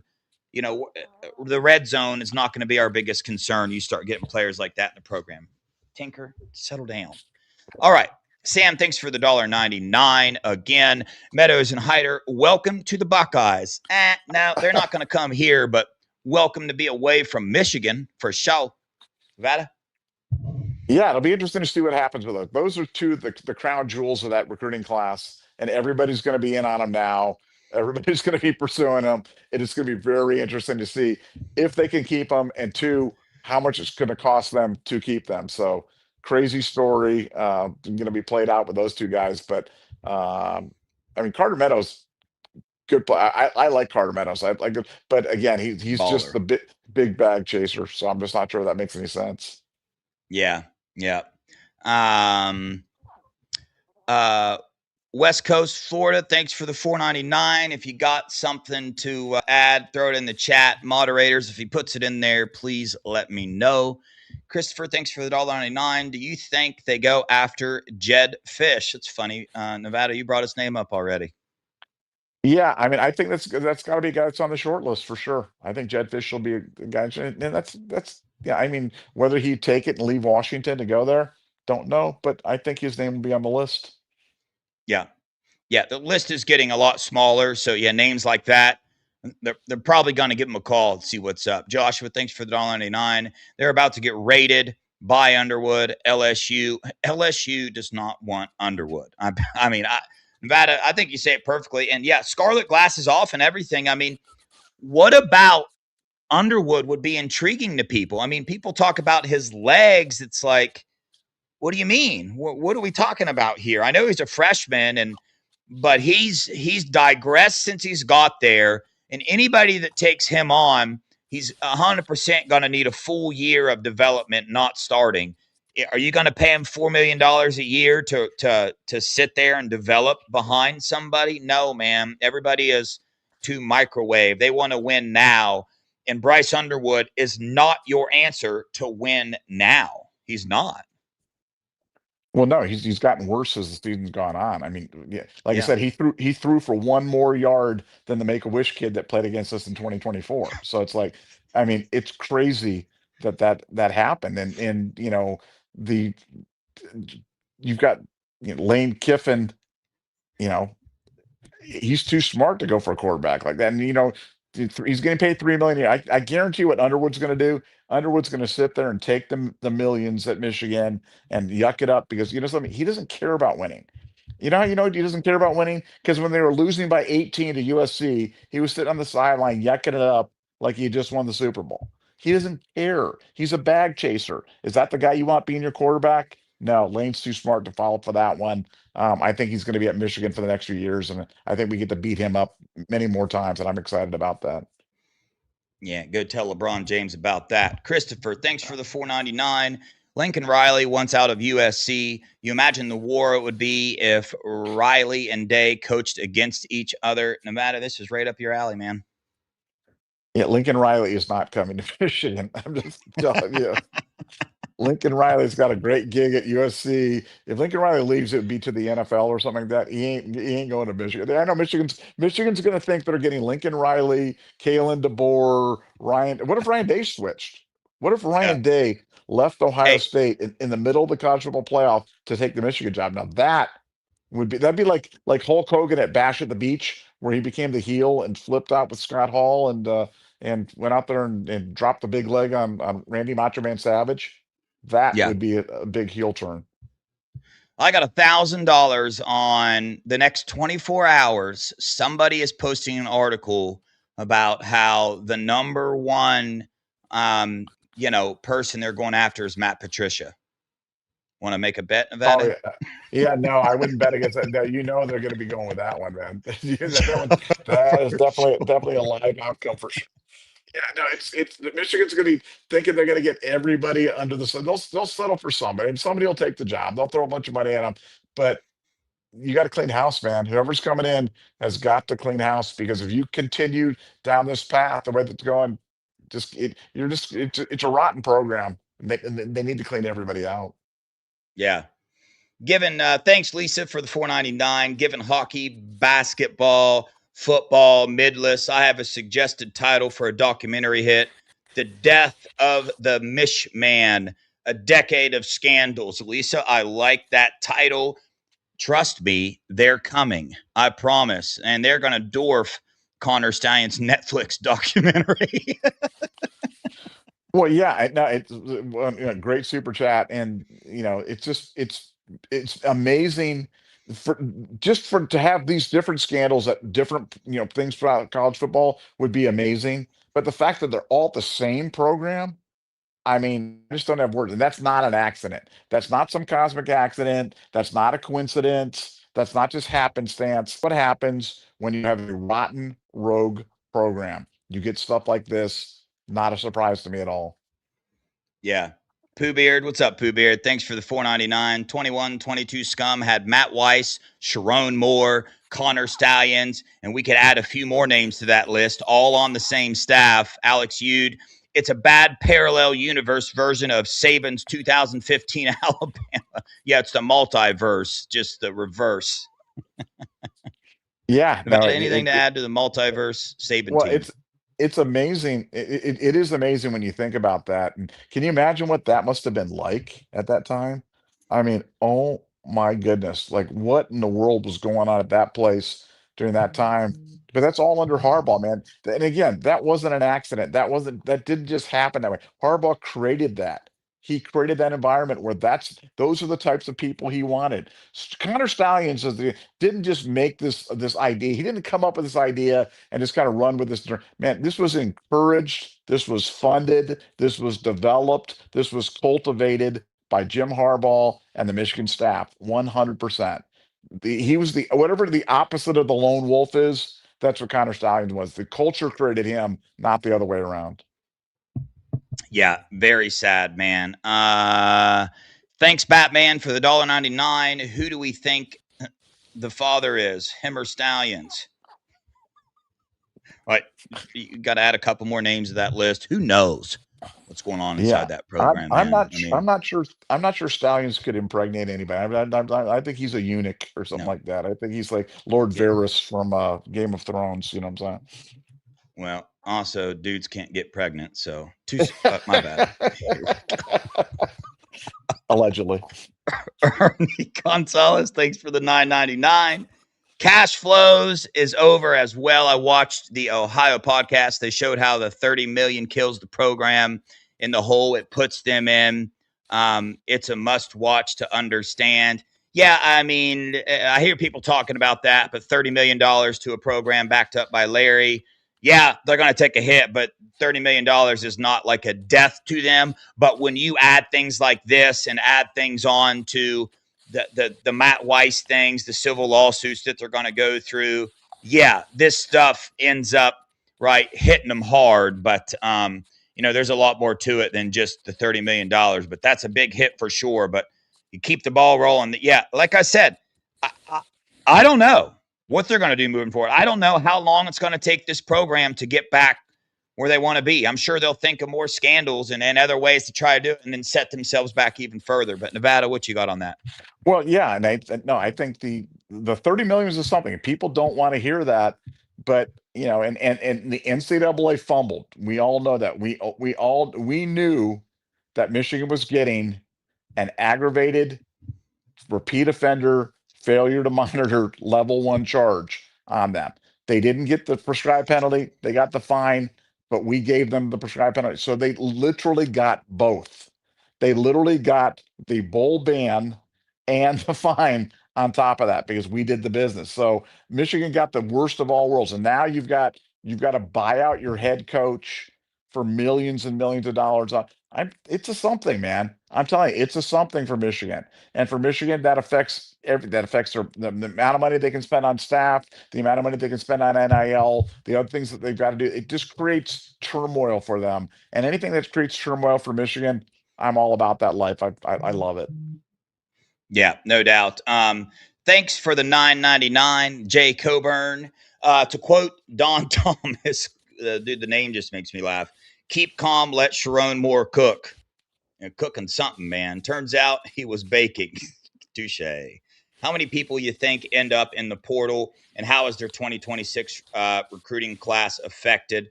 Yeah, I mean, me and Avad have kind of covered that. When you're in this day and age, they are going to throw bags and bags and bags. Like to this point, they're going to take whatever they have saved for next year's class and put it towards this team because they're going to have to. So it just depends how many donors stick around. This is all it's all going to come down to money at this point, but there are going to be right some long lasting effects of this. There will be people in the portal. How many in a day and age when you can throw bags at them? Is Larry Ellison still going to stick around? Does Dave Portnoy, which I don't think he's ever been as financially in it as people have reported, but it just depends, man, on on the money aspect of it. Nevada. Well, yeah, and I think, yeah, anything that we say on the portal or the class, we'd just be speculating right now because this is so fresh. And, what you can be assured is that everybody's going to be kind of circulating around that program like piranhas. The Sharon Moore story just keeps getting sadder and sadder. Apparently, like he threatened to kill himself and himself in the I mean, like this is like he's having like an emotional breakdown right now. So I feel a little yucky even goofing on him now. You know what I'm saying? It's kind of a funny Yeah. story when we were kind of going through it, but like that's real life, and Yeah. I don't enjoy hearing that. I don't enjoy it. It's that No. it's newsworthy. We're reporting it. We're part of it, but um, yeah, when you hear this stuff, you just realize how bad this whole thing's gotten, and how many people, like you said, how many people have been affected by it. And it's a sad story. It went from being funny and kind of clowning to just being a really, really, really sad story about a really, really disgusting program. And I think that's where I'm kind of ending up right now. Yeah, it is. Like I said earlier, my little rant I went on. There's the football side of this, and there's the real life side. And the real life side is, you know, I mean, things about killing yourself. I don't wish that on anybody. That's super sad. And I hold the higher ups in Michigan accountable for allowing right this type of environment to keep going on. Like I said, when you surround yourself with lying and cheating and stealing and all the other things, man, you're gonna reap what you sow every single time, bro. I mean, darkness creates more darkness. Man, it's just what happens. Very, very sad, bro. Lewis family, thank you so much for the $50. Merry Christmas, Scoop family. No cheating, no playoffs for scum. Time for an enterprising journalist to contact more for an interview. Make journalism great again. Go Bucks. Yeah, tough when we just say what we say. When Sharon Moore is in a place that he is in, difficult, man. Don't want that on anybody, but yeah, when you're reporting on the football side of it, it's a shame.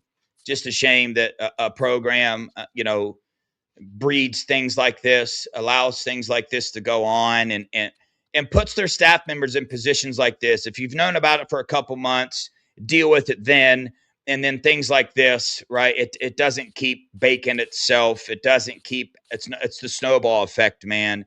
You deal with it when it arises, and the people that also get hurt from this, because it's a trickling effect, man.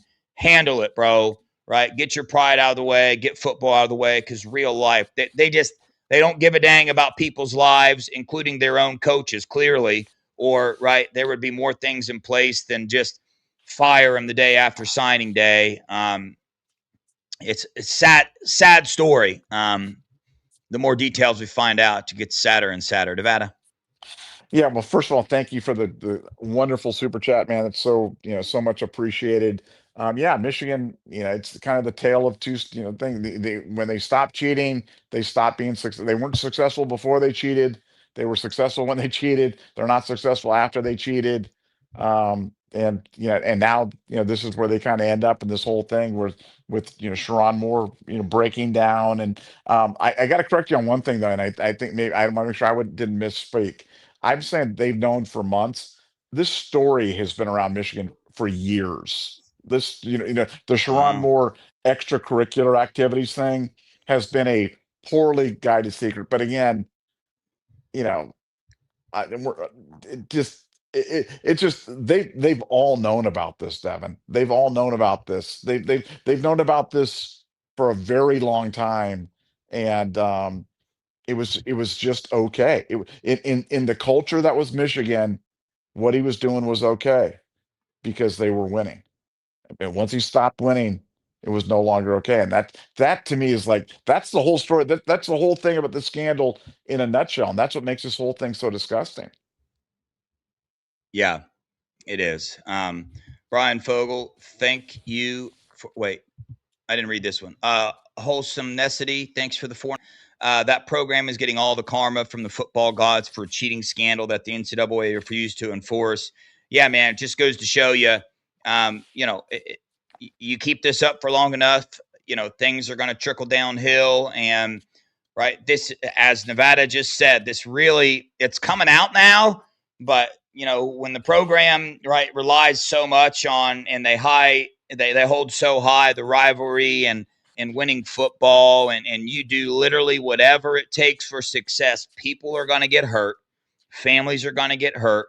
It's going to happen. I would love to tell you that they are going to learn their lesson and they are going to change their way. But, you can, the benefit of the doubt is over. The benefit of the doubt for them has been gone since the cheating scandal for me. I did a show with Spiro during that time. And as we were talking about, like, there's so much benefit of the doubt you got to give this program to this point to find any positivity. It just doesn't make sense anymore. And you see what it does. It trickles down, man. This is real life. People get hurt, man. And you think they would learn their lesson. I would love to say they will, but who knows?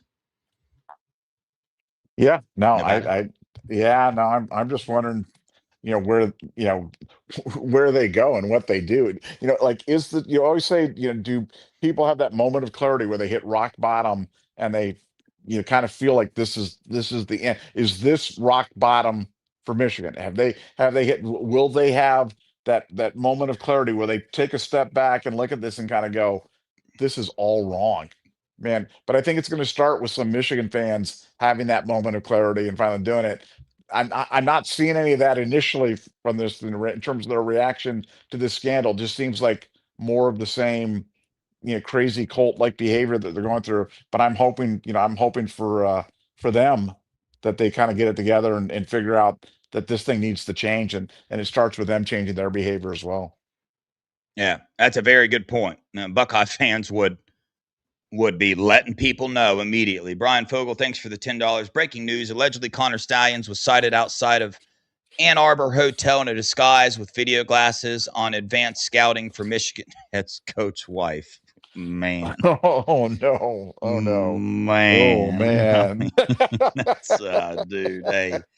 Hey, bro. I tell you, who's not going to hold back? Twitter is about to. Twitter is not real life. Let's get that No, real no. fast. Like, it's a fantasy world. So I know on this podcast we've hit the real life side of things. We're aware of that. We've already said, hey, we don't wish that on anybody. It sucks for them. But boy, are the memes.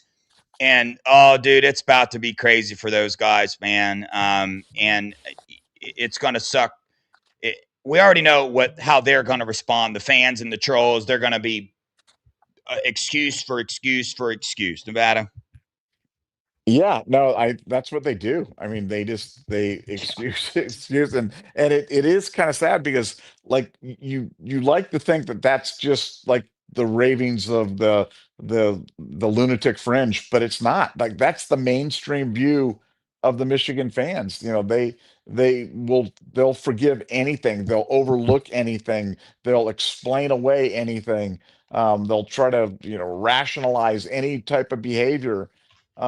In pursuit of victory. I think it had to take a season like this where they just got so thoroughly destroyed by Ohio State, where they know that their football program's really going nowhere. I think this is kind of the thing and now their coach is involved in this kind of, he impregnated a staff member. I mean, Yeah. come on, man. Come on, Michigan fans. You got to be better than this, guys. Come on. Yeah. And if what Matt, I'm sure you're getting the same text messages. If the things that are being texted right now that are also connected to this thing, like if this stuff comes out, then Michigan fans, you guys gotta stop the Michigan man trolling Oh stuff yeah, yeah, yeah, and get your exactly. stuff together. Get your stuff together, guys. I mean, this can't. If you don't change, it's going to continue to ruin people's lives. Thanks for the $2, Philip.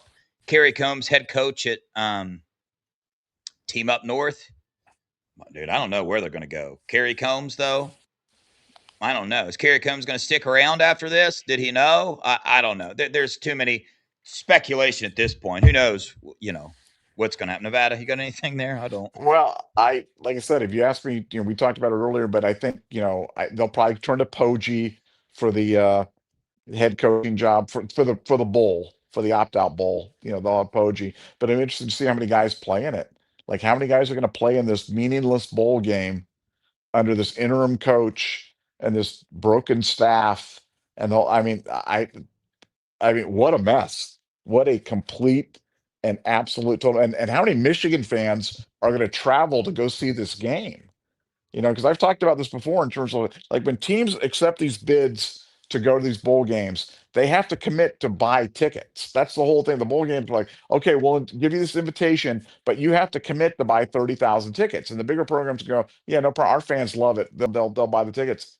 Are Michigan fans really going to be paying money to go watch the opt-out bowl against Texas, where they're going to get violated with an interim staff in terms of doing it? I don't know. And we talk about a program that's already racked with financial issues between the NCAA, the imminent Sharon Moore buyout. Obviously the Weiss thing is above and beyond, but in all these things that's created this multi-million, tens of $1 million hole in their budget. Are they going to dig the hole deeper by having to buy tickets to the bowl game? I don't know. Yeah, I know. There's a lot of unknowns right now, but how many players are about to be injured and can't play in this bowl game? I bet you the list is pretty long, man. Thanks for the 4.99, A Sparks. Is Brian Kelly rumored? Well, it's also fresh, man. Brian Kelly will be rumored. Dabo Swinney will be rumored. Matt Patricia will be rumored. Jed Fish will be rumored. Everybody's going to be rumored. I mean, shoot. Brian Hartline might get thrown in there. Who knows? Uh, Yeah, yeah, Nevada. no, no. Kelly makes sense. He's available, and he just got a big boatload of money. So like he's certainly available, and they could probably get him at a discount. And he's looking for another challenge. So that could definitely happen. Yeah. Will the Thrill, thanks for the $1.99. Hide your blondes. Sharon has free time. That he does, man. There's a side to this where, man, you a grown man. If you a man listen to this, every action has a consequence. It does. So, check yourself, man.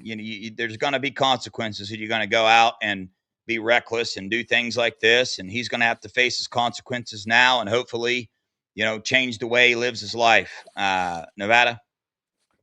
Yeah, no. Apparently, Sharon, like I said, this has been a bunch of incidents like this, and they all had one thing in common, which is the blonde hair. He does like the blonde.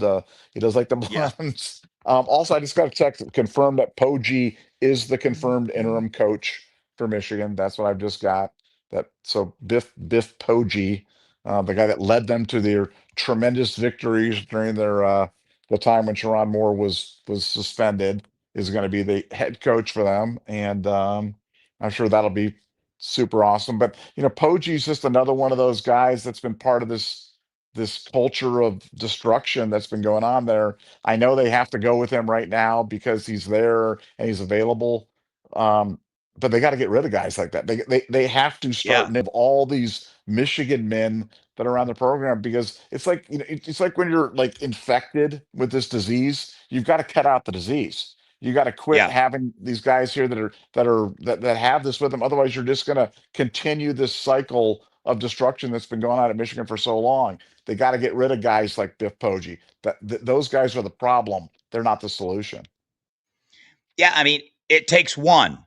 It takes one person. Like I've been involved in my life of, running ministries with 100 men in it, and literally one person can disrupt an entire culture. Hence, the other side of that, when you see Ohio State, the way they recruit, the way they attack the portal, man, you don't see this, man. They do their homework. They don't play games. They don't take chances with people that don't agree, that don't live right in the culture that they want there, because they know it takes one man.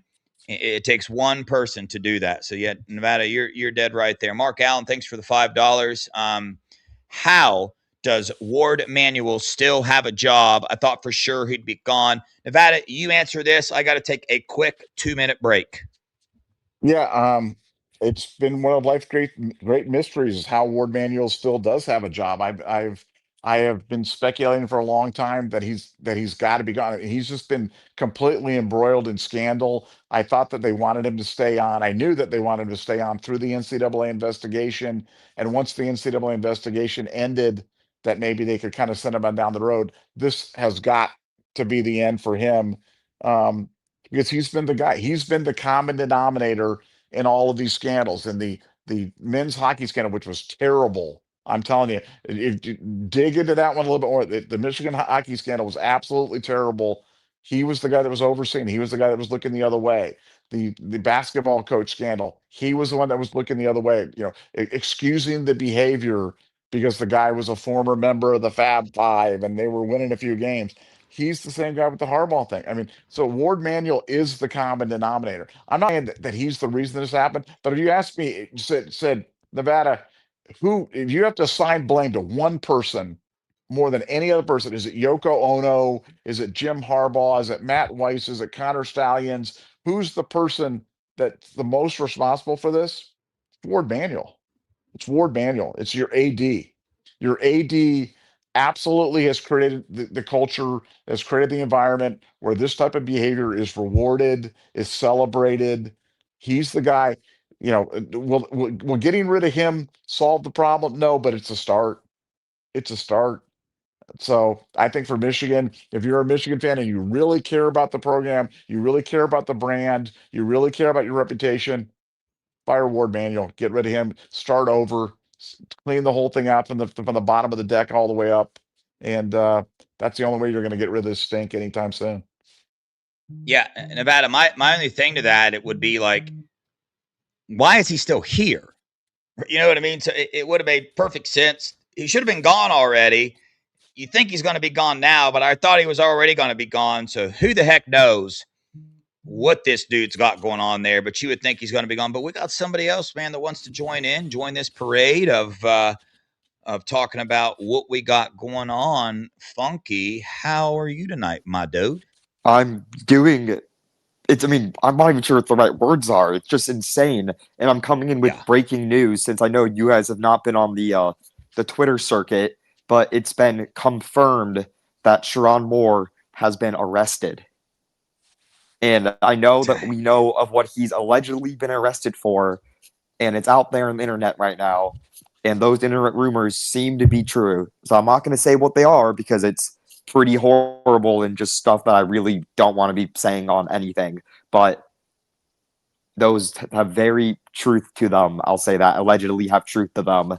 And he just got arrested for those alleged crimes just now.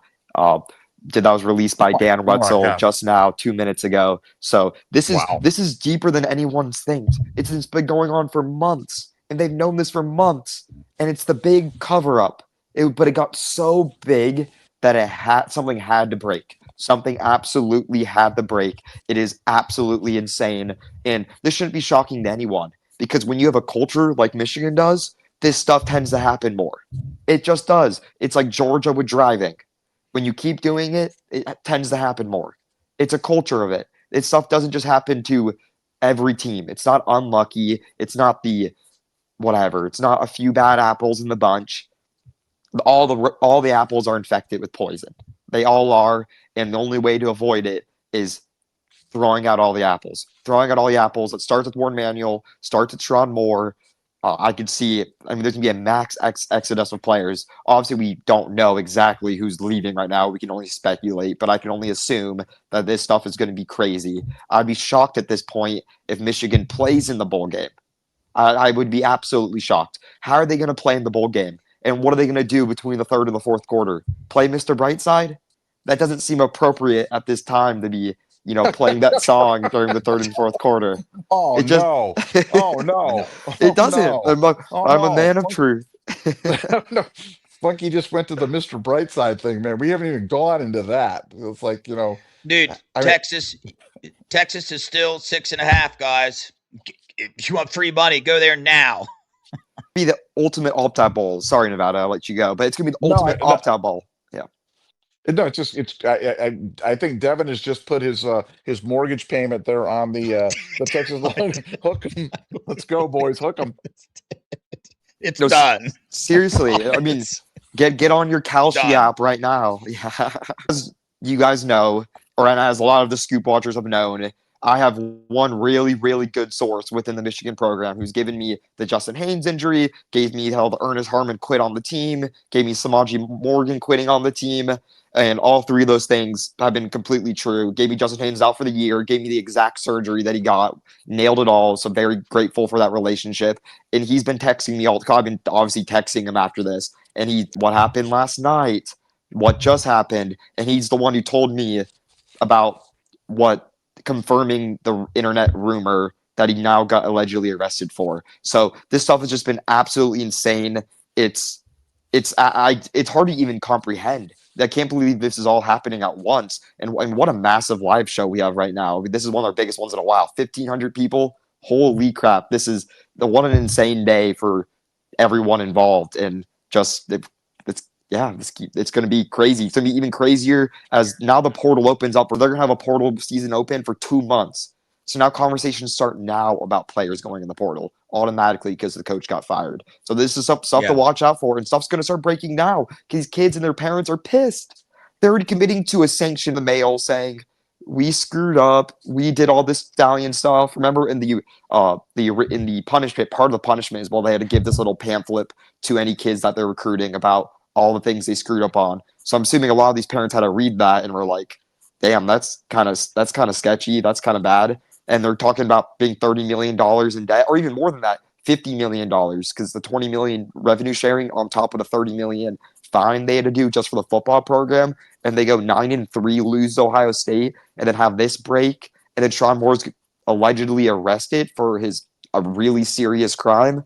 I mean, this stuff's just going to get worse and worse and worse, and I don't see how anyone wants to take this Michigan job at this point. I don't see how Michigan wants to pony up $100 million to get someone at this point, and I don't see how any good players on Michigan stay with them at this point. This is going to be layers on layers on layers, and I can't wait to talk about it for the next 3 months because it's going to be absolutely insane, all while watching Ohio State win the national championship, by the way. And this stuff, by the way, right, coming off of Nevada telling us that, it's been rumored that they've known about these type of actions for this long, definitely have known about this particular action for a couple months, and the university sits and holds it and keeps their coach hired. This happens. Sherrone Moore losing his cool to the most highest extent you can lose your cool to, luckily getting caught in the process of that, or it would have been way worse. The implications that are going to come down on this from whoever knew about this inside the university and wanted to wait till now to act on it. Holy crap, God. I mean, holy crap. That's ridiculous. Well, it's a crazy story, and I'm not sure there's really a precedent for this one. I'm trying to look back on my life and try to think about like a head coach being fired and then being arrested for dot. I mean, I, I just don't have any words. It's just like I said, the story went from being outrageous to funny to just plain sad at this point, and it's a terrible story about a terrible program. But let me tell you guys, it was inevitable. This was inevitable. Like Thanos when he's like, "I am inevitable." Like this is what this story. When you do all this stuff, something like this is exactly what happens. This is not something that happens by accident. This is not something that happens, but this is what happens when you do this. And I think for Michigan, they put themselves in this position. The number of players that are going to opt out of this game, the number of players the people that are going to decommit. Um, I, I'd like to say that I feel bad for them, but there's not one part of me that feels bad for Michigan. They're just not, because they brought this on themselves. They brought this on themselves with their disgusting behavior and with all that primping and the preening about the Michigan men and stuff like that. You think it's just harmless fun, but it's not. What it just shows this disconnect between reality and what's the morally and ethical way to live your life and operate your program, and they just know nothing of that stuff. So for them, I look at this thing and I'm just like, this story had to happen. It's sad for Sherrone Moore's family, but for the Michigan program, man, you get exactly what you deserve. Yeah, and still, I'll reiterate, for the Big Ten and Fox to put a clown like Portnoy on there, pressure, pressure, pressure. He's connected to all this crap too, backing it up, talking all he has, man. All these clowns involved in this, they better switch their stance on a lot of things real quick, man. Yabi, thanks for the $1.99. Is Knowles going to Tennessee? OH, I have been on the show. What's the report, fellas? Yes. Yes, Knowles is going to Tennessee, which is a good job for him. And I've said this before, but I'm not a Jim Knowles hater. I admired the job that Jim Knowles did. I think Jim Knowles, it was time for him to move on. He moved on. Well, Ryan Day hit it out of the park, grand slam, home run with Matt Patricia. And so I'm grateful for Jim Knowles, moving us, from a bad defense under Kerry Combs to an elite defense. I'm certainly grateful for that national championship that I'll never forget, one of the highlights of my life. And now he's going to Tennessee. Wish him luck for any time other than when he's playing us. So go with God, Jim. But yes, he is going to Tennessee. That is confirmed. I'll take a little Yeah. more irresponsible take on this, but watching Jim Knowles have a complete, utter failure season at Penn State, then Sherrone Moore canned, and then on top of that, Michigan fans begging to hire, you know who they want? They want Jesse Showcause Minter to be their next head coach of their team.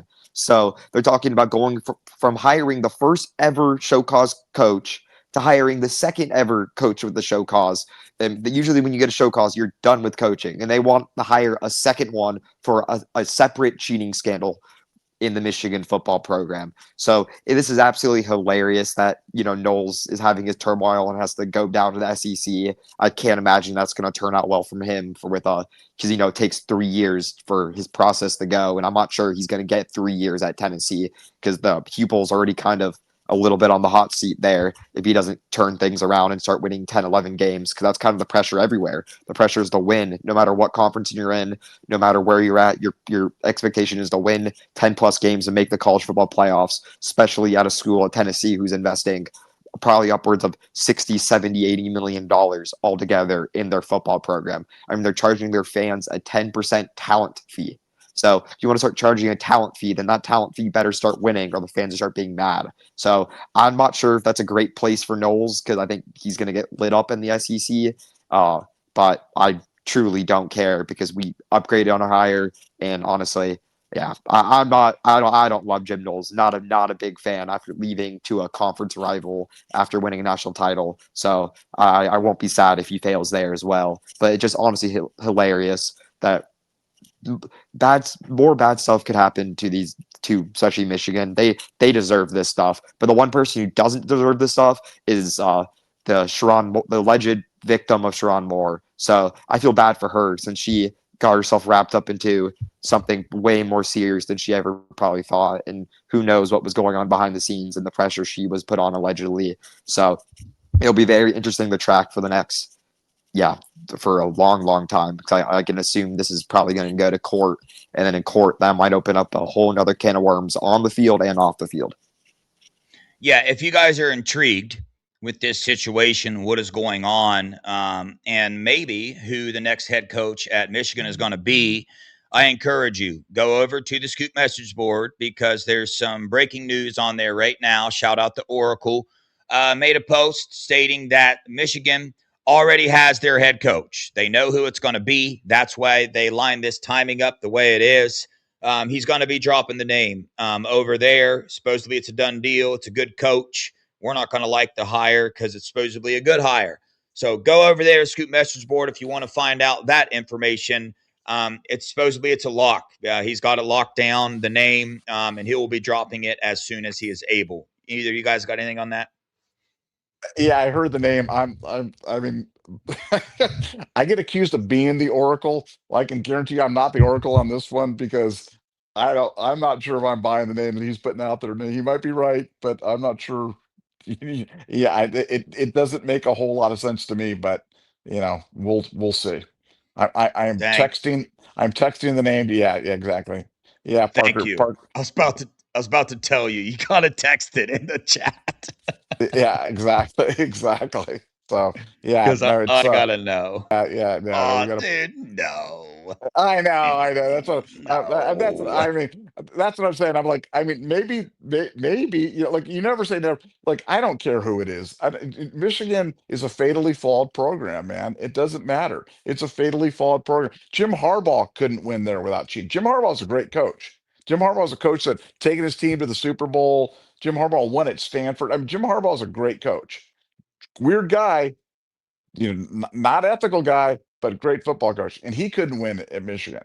The only way he won was cheating because before that Yeah. he was just getting violated. So I don't care who they get or whatever they get, but I'm sure Michigan fans will be celebrating like this is some great accomplishment for them. Guys, this you guys are looking at this entirely the wrong way. This is the most disgusting scandal maybe ever. So you guys need to do some self-reflection. But yeah, this Yeah. it'll be interesting to follow. But we do have a name. Get ready for a name. You're gonna want to go to the Scoop message board. You're gonna love this name, I promise. Go if you're not subscribed, go subscribe right now. It's worth at least 1 month to know this name. It's gonna create some serious conversation. Will the Thrill, thanks for the $1.99. Andrew Marsh would look good in scarlet and gray. On the I bench. appreciate the super chat. I couldn't disagree with you more, Will the Thrill. But I think for the super chat, when I watched his attitude before the game, bumping into our coaches, the way he did, good player, but does not fit the culture at all. Give me Nick Marsh. Yeah, Anybody? yeah, no, I know. I just, yeah, you want to take players from them because I think he's the one player that they have that's got some potential. But I agree with you. His act is pretty clownish. But he's the perfect Michigan man, though. He's perfect for that Michigan thing. And but I hope let's put it this way. I hope he goes somewhere else and leaves them because I do think he is talented. But yeah, I'll roll with our guys and let's go get Cam Coleman or Ryan Williams or Nick Marsh Yeah. and call it a day. Yeah, shout out Sports Talk Jay for boosting the show today. So shout out to all his viewers. Shout out to him. I watch his stuff. I mean, every single time he posts it. Probably the best, or definitely the best Tennessee fan on YouTube. And then his show's super entertaining. So thanks for boosting the show.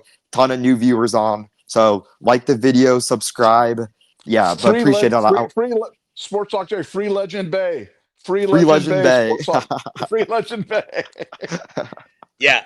Hey, Tennessee, speaking of that, they trying hard, man. They putting out some crazy stuff about him. They need to let that go. Legend Bay, a Buckeye, but big shout out Sports Talk Jay, the SEC GOAT. Go subscribe to his show, no doubt for sure, man. Little thing before I read this. Speaking of the transfer portal, might want to subscribe to the show, might want to hit that alert bell, hit the like button, all that stuff, because you guys are going to enjoy the nuggets that we have been gathering about where the Buckeyes are looking, who they're looking at in the transfer portal. I, as a Buckeye fan, am thrilled that they are taking the approach that they are taking. You guys will be thrilled as well. We're going to be doing some shows on the names that are coming out there. It's exciting. The Buckeyes are trying to make this thing unfair, and I think they're about to. It's going to get wild. Sparks, thanks for the $9.99. When is the Board of Trustees at U of M going to see the writing on the wall and clean house? Well, if this doesn't do it, the answer to your question is never. Funky, Nevada? Yeah, I'll go. It's got to be now. I mean, it has to be now. And they can't Yeah. trust Ward Manuel to hire the next head football coach. They can't. There's no way. They've got to. They've got to move on him. They've got to move on him quickly. Get a new AD in there. I don't know if that delays their process or what they're doing, but they've got to get involved. We need some adults in the room up there in Michigan. They've got to do something because this, like I said, this is one of the most disgusting stories that anybody's ever heard. And it just keeps getting worse and worse and worse with every passing minute in terms of this. As this stuff comes out, when people see what's going on with Sherrone Moore and stuff, you're gonna be like, this is just it's almost surreal what is happening at this point in time. It's all happening in real time. Board of Trustees needs to step in and do something, but they gotta move on Ward Manuel immediately. That should happen today. Funky? Anything to add? I think Funky may be having some phone issues. I think All right. Funky, he may be having some phone issues. He may be on the charge. So let's just keep pushing forward, and Funky will jump Here. in when he can. Yeah. Will the Thrill, thanks for the $9.99. Sent my blog remarks before you reported the sad part. All jokes aside, I hope he doesn't harm himself. He still has 3 kids and time to repair those relationships. Don't abandon them more than you have. Yeah, listen, guys, we all were in this together. When I first got on here, we didn't know the sad part either. So, listen, no harm, no foul there at all. There's 2 different sides to this. There's the rivalry football part, which is still the truth. I mean, they reap what they sow. This is on them. This is on Sharon Moore. It's nobody's fault but his own fault, and Michigan's fault as well. So it's just like, yeah, it's sad, right? Be sad for the victims, be sad for the people that didn't have a part to doing this. But Sharon Moore's a grown man. He did this to himself. He's going to have to figure this out on his own, man. I did it. Other people in the world have done it as well. You make mistakes, you got to move on. But no harm, no foul there. We all learned the facts about this story live in the same timeline. So, yeah, there's 2 sides to this thing, and we're not Michigan fans over here, so we talk in reality about things. Anything to add to that, guys? Yeah, Will, no, absolutely, no harm, no foul. We do, like you said. Look, I'm the one posting memes of Sharon Moore, so look, this story started out funny and it's sad, but I think at some point we got to laugh a little bit at this stuff because it's an absurd situation, man. It's just an absolutely absurd situation, and to me, the absurdity really goes to the fact that the Michigan fans don't seem to be getting it, and I'm just measuring this from what I'm reading from their responses are on social media and other things. They don't seem to be getting, like, there seems to be no self-reflection from that. Like, Will the Thrill is way more reflective and contemplative and introspective about this than the Michigan fans are. The Michigan fans just seem to think this is just business as usual. Just keep on cranking. Oh well, he had an affair. It's no big deal. Let's just kind of keep on. And they don't seem to care. It just goes to show you the difference between Ohio State and Michigan right now. I just think that they've been so corrupted that they just can't even see. They don't even know. There's no say they don't know that they don't know. Well, I think that's where they're at. They don't know that they don't know, and so they're just lost. And I hope they find it pretty soon because that program is lost and in the wilderness right now. That's for sure. Yeah, there's no doubt about it. And like we say, there's so many other things that are going to be attached to this. The story is going to keep growing.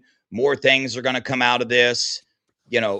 This thing should have been wrapped up a long time ago, man. They should have cleaned house a long time ago. But when you're arrogant, prideful, and you that Michigan man, you reap what you sow, guys. You got to face reality at some point in time. And if you don't try to face it, it's going to face you, and you're not going to win. Be the Truth Podcast. Thanks for the $1.99. I believe that will do it for our super chat section. I did see somebody just became a member. Thank you so much, Pete. 413 became a YouTube member. I appreciate that, guys, as well. Become a member of the Scoop YouTube channel. You can do that as well as become a member of the Scoop message board over there as well. Nevada, that is the end of the super chats for now. Wild, crazy show, crazy night with all these things breaking. Sad. Told you it was coming. Told you it was coming. You guys brought this up the other day on the show. We told you guys the calm situation with Michigan. People are still clowning us on that. Clown away. You guys are going to be the fools, right? With this stuff coming out, it's obvious what they did. Known cheaters.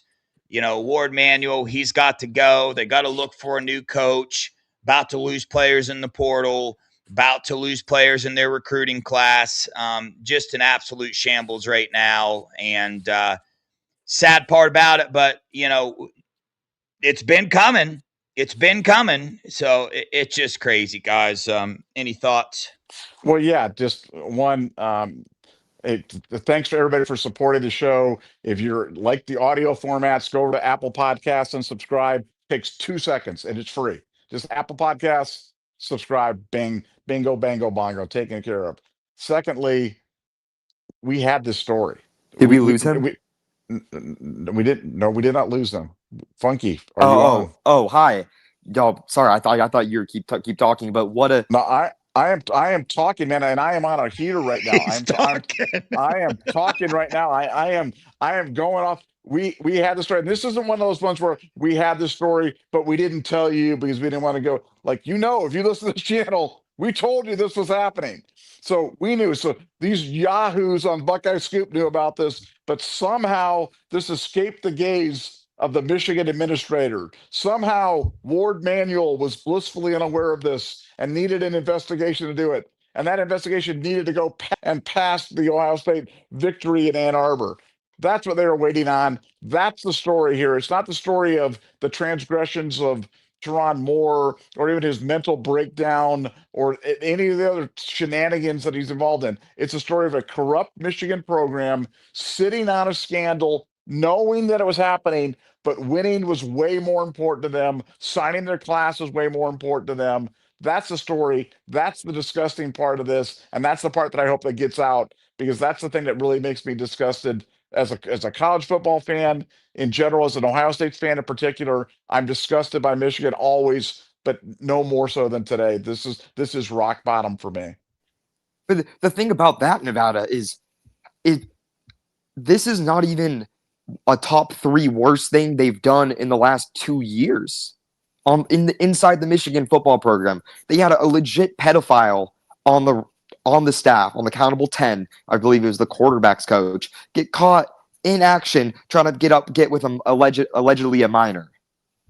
And then they had the biggest cyber security hack in U.S. American history, where they hacked into hundreds of thousands of athletic profiles and clouds of athletes, and to see their intimate photos by the defensive coordinator on the staff. So, and then now you have Teron Moore, cheating, and Michigan covering it up. But they also covered up for Matt Weiss in that whole entire scandal.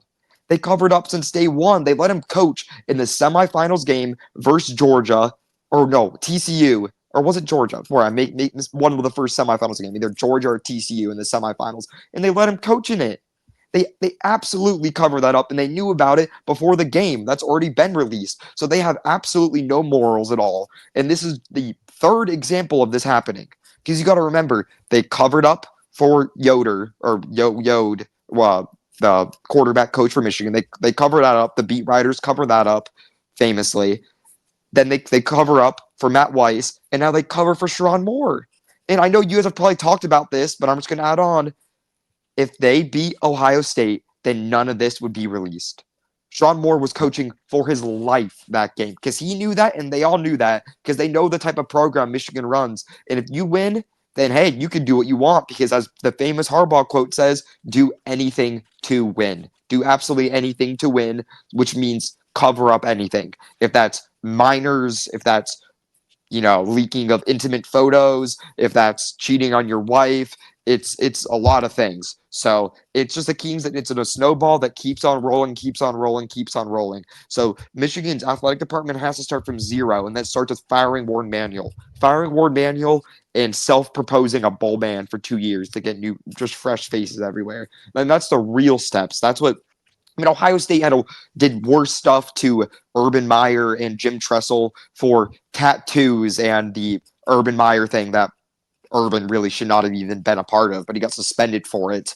And Tressel got blacklisted from the NFL as well. So it's been absolutely insane, and I just can't believe that it's even we take them seriously anymore. And that's why I really just don't even think that we should even give them any airspace and call them our rival or any of that stuff, because they're despicable. They're absolutely despicable, and this is bigger than football at this point. This is good versus evil, and it's hard to even take their fans or anyone who supports that program seriously. How can you donate money to this? I mean, that's embarrassing. That is absolutely embarrassing. If you donate money to the Michigan football program, then you're a part of the problem.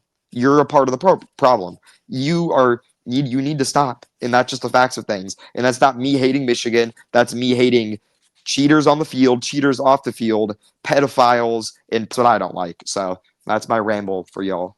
Well, this Dave Portnoy tweet that comes out, and I'll read this. I'll say this. This is the difference between Michigan and Ohio State. We beat Ohio State 50 years in a row, and they just say, gosh, shucks, we'll get them next year.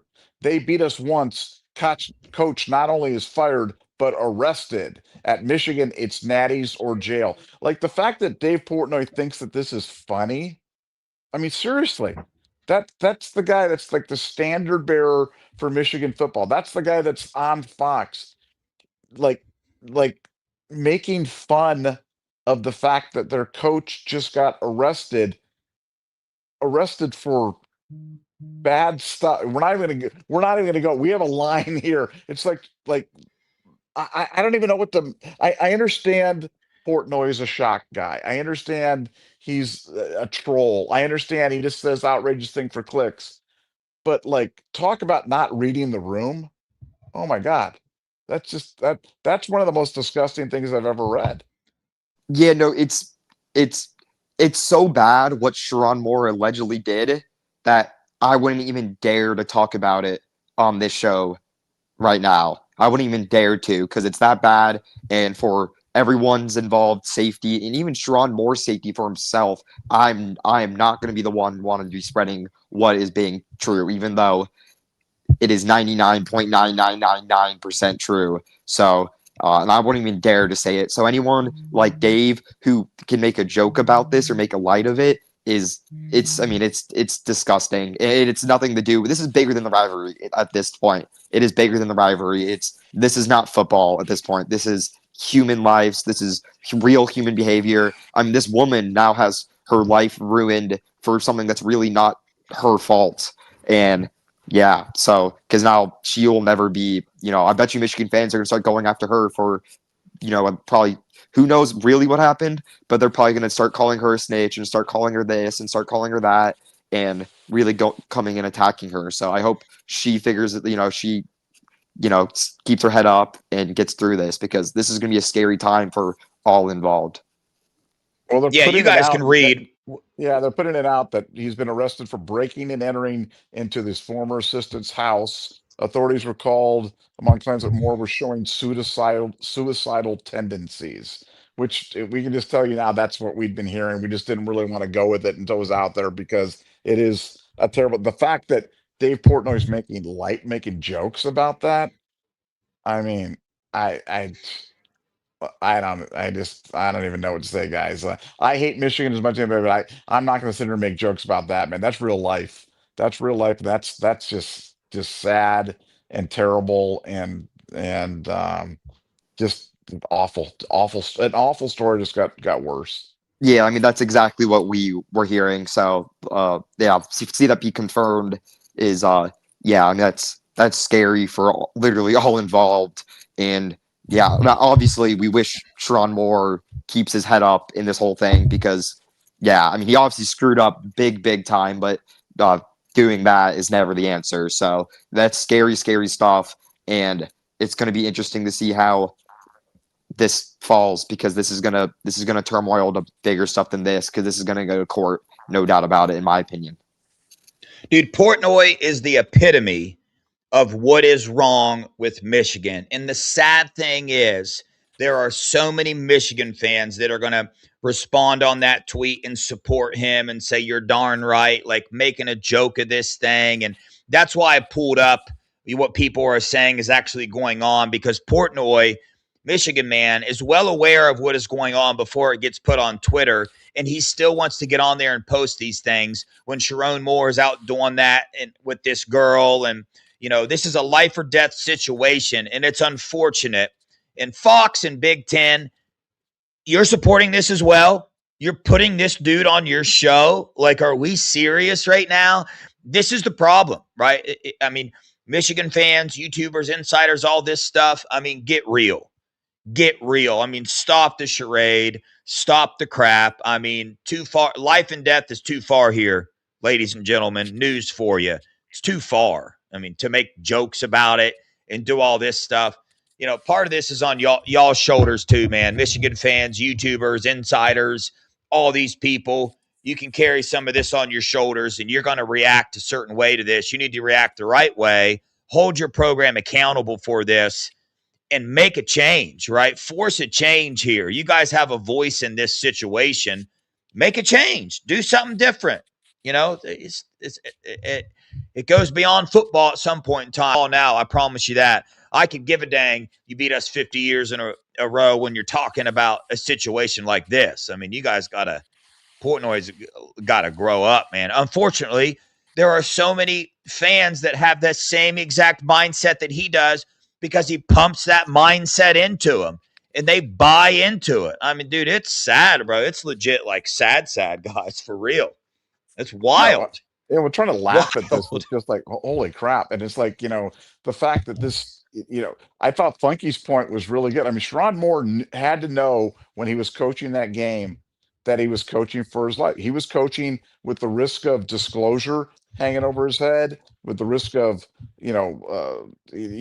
situation with his marriage, situation with public humiliation, losing his job, losing his career, losing his family. I mean, that was all on his head as he's coaching that game, because he had to know. As soon as he lost, man, it was on like Donkey Kong, and Michigan was going to hang him out. And I started reporting this as soon as it went out. I'm like, man, the knives are out for Sherrod. They're coming for this guy right now. And you guys know I talked about that, many times, because I kept hearing it from people. They're coming after him, and it's like, wow, I can't believe this is what's really happening. You know what I'm saying? And yeah. The fact that Portnoy is taking glee, like I said, I know he's a shock jock, and I know that this is the kind of reaction he's looking for. But man, that's disgusting. It's disgusting. It just I'm like I said, I'm feeling just icky being even affiliated with this story. I know we're the ones that broke it. We're the ones that had it out there. Credit to Justin Spiro for doing some great work on this as well. I mean, unbelievable tip of the spear work on this. But this is just a terrible story, and the fact that they think that the Michigan fans think this is funny. Oh my God. Yeah, he ain't done either. I mean, look at this. The playoffs are right around the corner. All anybody can talk about is Michigan. Win, lose, or draw, it's always Michigan. You've got to be kidding. I mean, this has to be it's a not troll. real. I mean, it's it's not real, and it's a troll, but it's just so poorly. It's so in poor taste, and so you just wonder, where's the line? I mean, I know social media brings out the worst in people, and I know guys like that are celebrated. The guys that can say the most outrageous things, that get the most outrageous reactions, are celebrated. But man, uh, it's just it's disgusting. For Michigan to be, that's the guy that everybody thinks of when they think of Michigan football. I mean, how embarrassing for them. Yeah, I mean, dude, I could literally Portnoy's posts here. He's posting, his 274 point. I'm not even going to put it up. I'm not going to pull it up anymore. I mean, it's ridiculous. By the way, the name you texted Nevada, it's out there. It's all over Twitter. People are talking about it, thinking that, it's a done deal as well. So, I mean, if that's true, that's wild. It's out there. Well, we'll let Oracle do his thing when we don't want to. Yeah. I mean, it's out there, but whatever you guys want to do there. But is it out there, or is it quote unquote out there, Dev? Like, is it out there? It's quote unquote out there. Hold on, I'll pull this. I won't pull it up now. Yeah. Let Oracle, if Oracle's got a post on it, let Oracle put a post on it in terms of name. We'll see. It'll be an interesting thing. Do I think Michigan's got this in their hip pocket? I'm telling you right now, no. I don't believe that for a second. I don't believe that. I think they'll go through much like people thought that Penn State had one in their hip pocket. They ended up with a good hire, but that's not who they were going after at the beginning. They were going after everybody. I think Michigan's going to go through a similar process. Yeah. Like even what we're hearing now, this thing is not over. You know what I'm saying? There's going to be so many more things coming out of this, and it's sad to see the reaction already from some of the Michigan fans. Do not follow Portnoy. Do not follow Don Thomas. Don't stop following these guys. That's the reason you're in this place to begin with, because you have the mindset of that. they're using you to build up their success, but it hurts and literally kills other people. I mean, it destroys people's lives. There's no way around it. That's the facts. You guys keep following this nonsense, this craziness, you're going to keep sowing this destruction. And it rolls downhill, man. You know, it rolls downhill. How do you think these players inside that building feel right now? Because not all of them go along with this. On3 just interviewed several recruits, right, from the Michigan class. Out of the 8 ones I read while you guys were talking, 4 of them said, this is a shock. I have no idea what I'm going to do at this point. The other 4 said, I know I'm home no matter what. So, like, I'm not going to speculate on any of that, like what information they know, what information they don't know. But I mean, some of them have no idea what they're going to do already, coming straight from the recruits. They literally said, I have no idea what I'm going to do at this point. So it's wild. But I mean, and it's going to be insane because this coaching carousel is not over.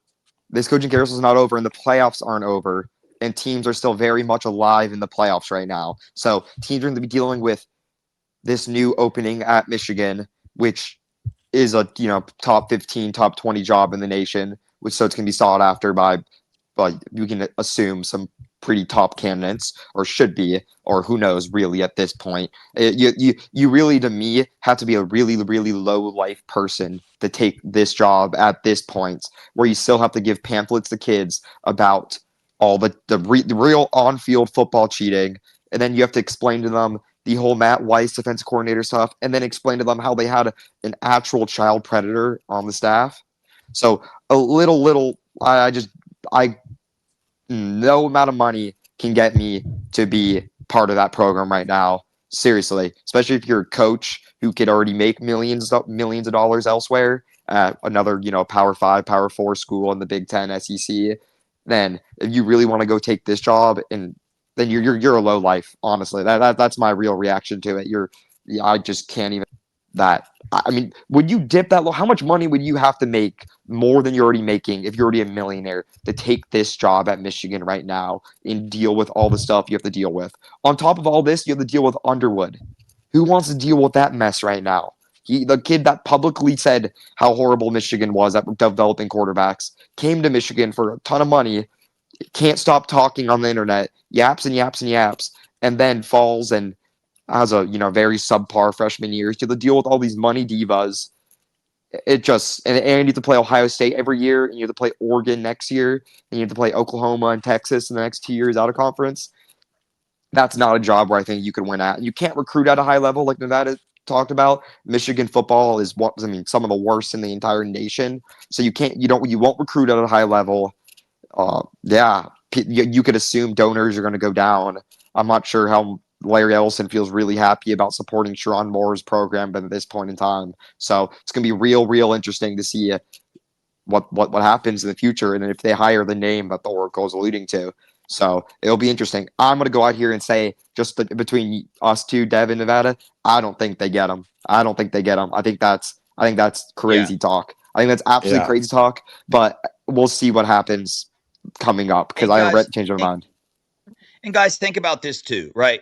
Kirk Herbstreit's son, the Jordan Marshall, those interviews where these players are talking about how Michigan's culture is so much better than Ohio State's. They're taking shots at Ohio State.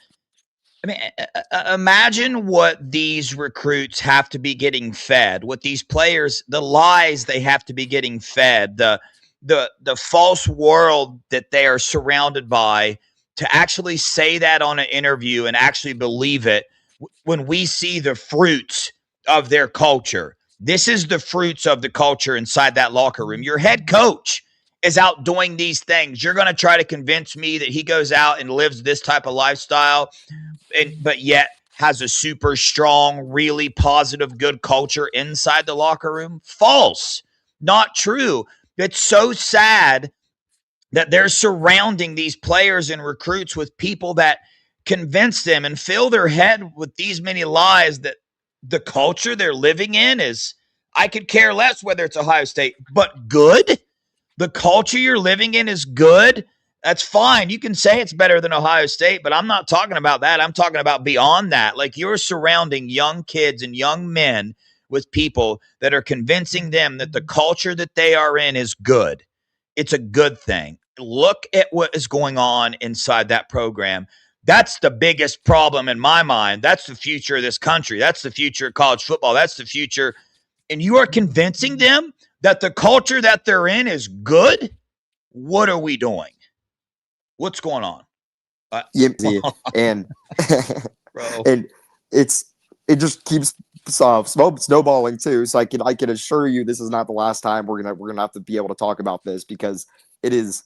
I mean, it's insane, and we're gonna see we're gonna tell a lot about a lot of people in the next couple of weeks, including Sharon. So it's gonna be wow. This day is unreal. I can't believe this broke today, because we knew this was gonna break, and we also heard about alleged stuff that allegedly happened today, about him getting arrested, and we heard that this allegedly might happen. But to see it all come fire this fast, it is absolutely insane. And I'm very grateful to be an Ohio State fan right now and have a Ryan Day as my head coach, who is a family man, respectful man.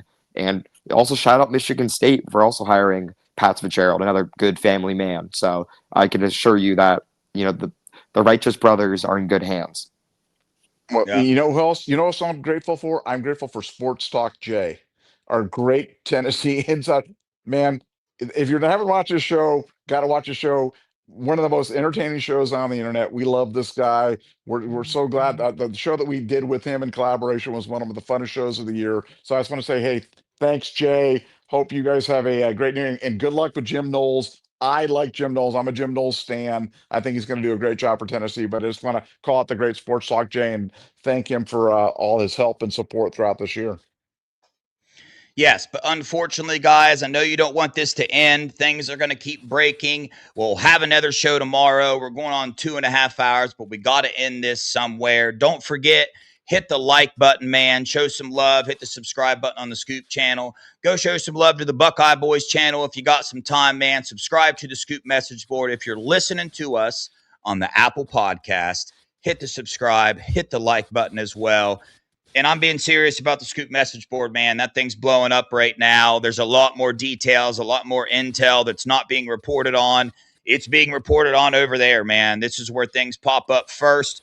Go over there, subscribe, and stay tuned for tomorrow's show. We're going to do some digging.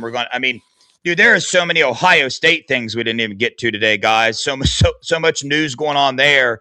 But we're on this. So, guys, we're going to be pumping out some videos for y'all. Appreciate the support. Appreciate you guys watching. God bless y'all. We love you guys. Go Buckeyes. OH. I owe. I owe.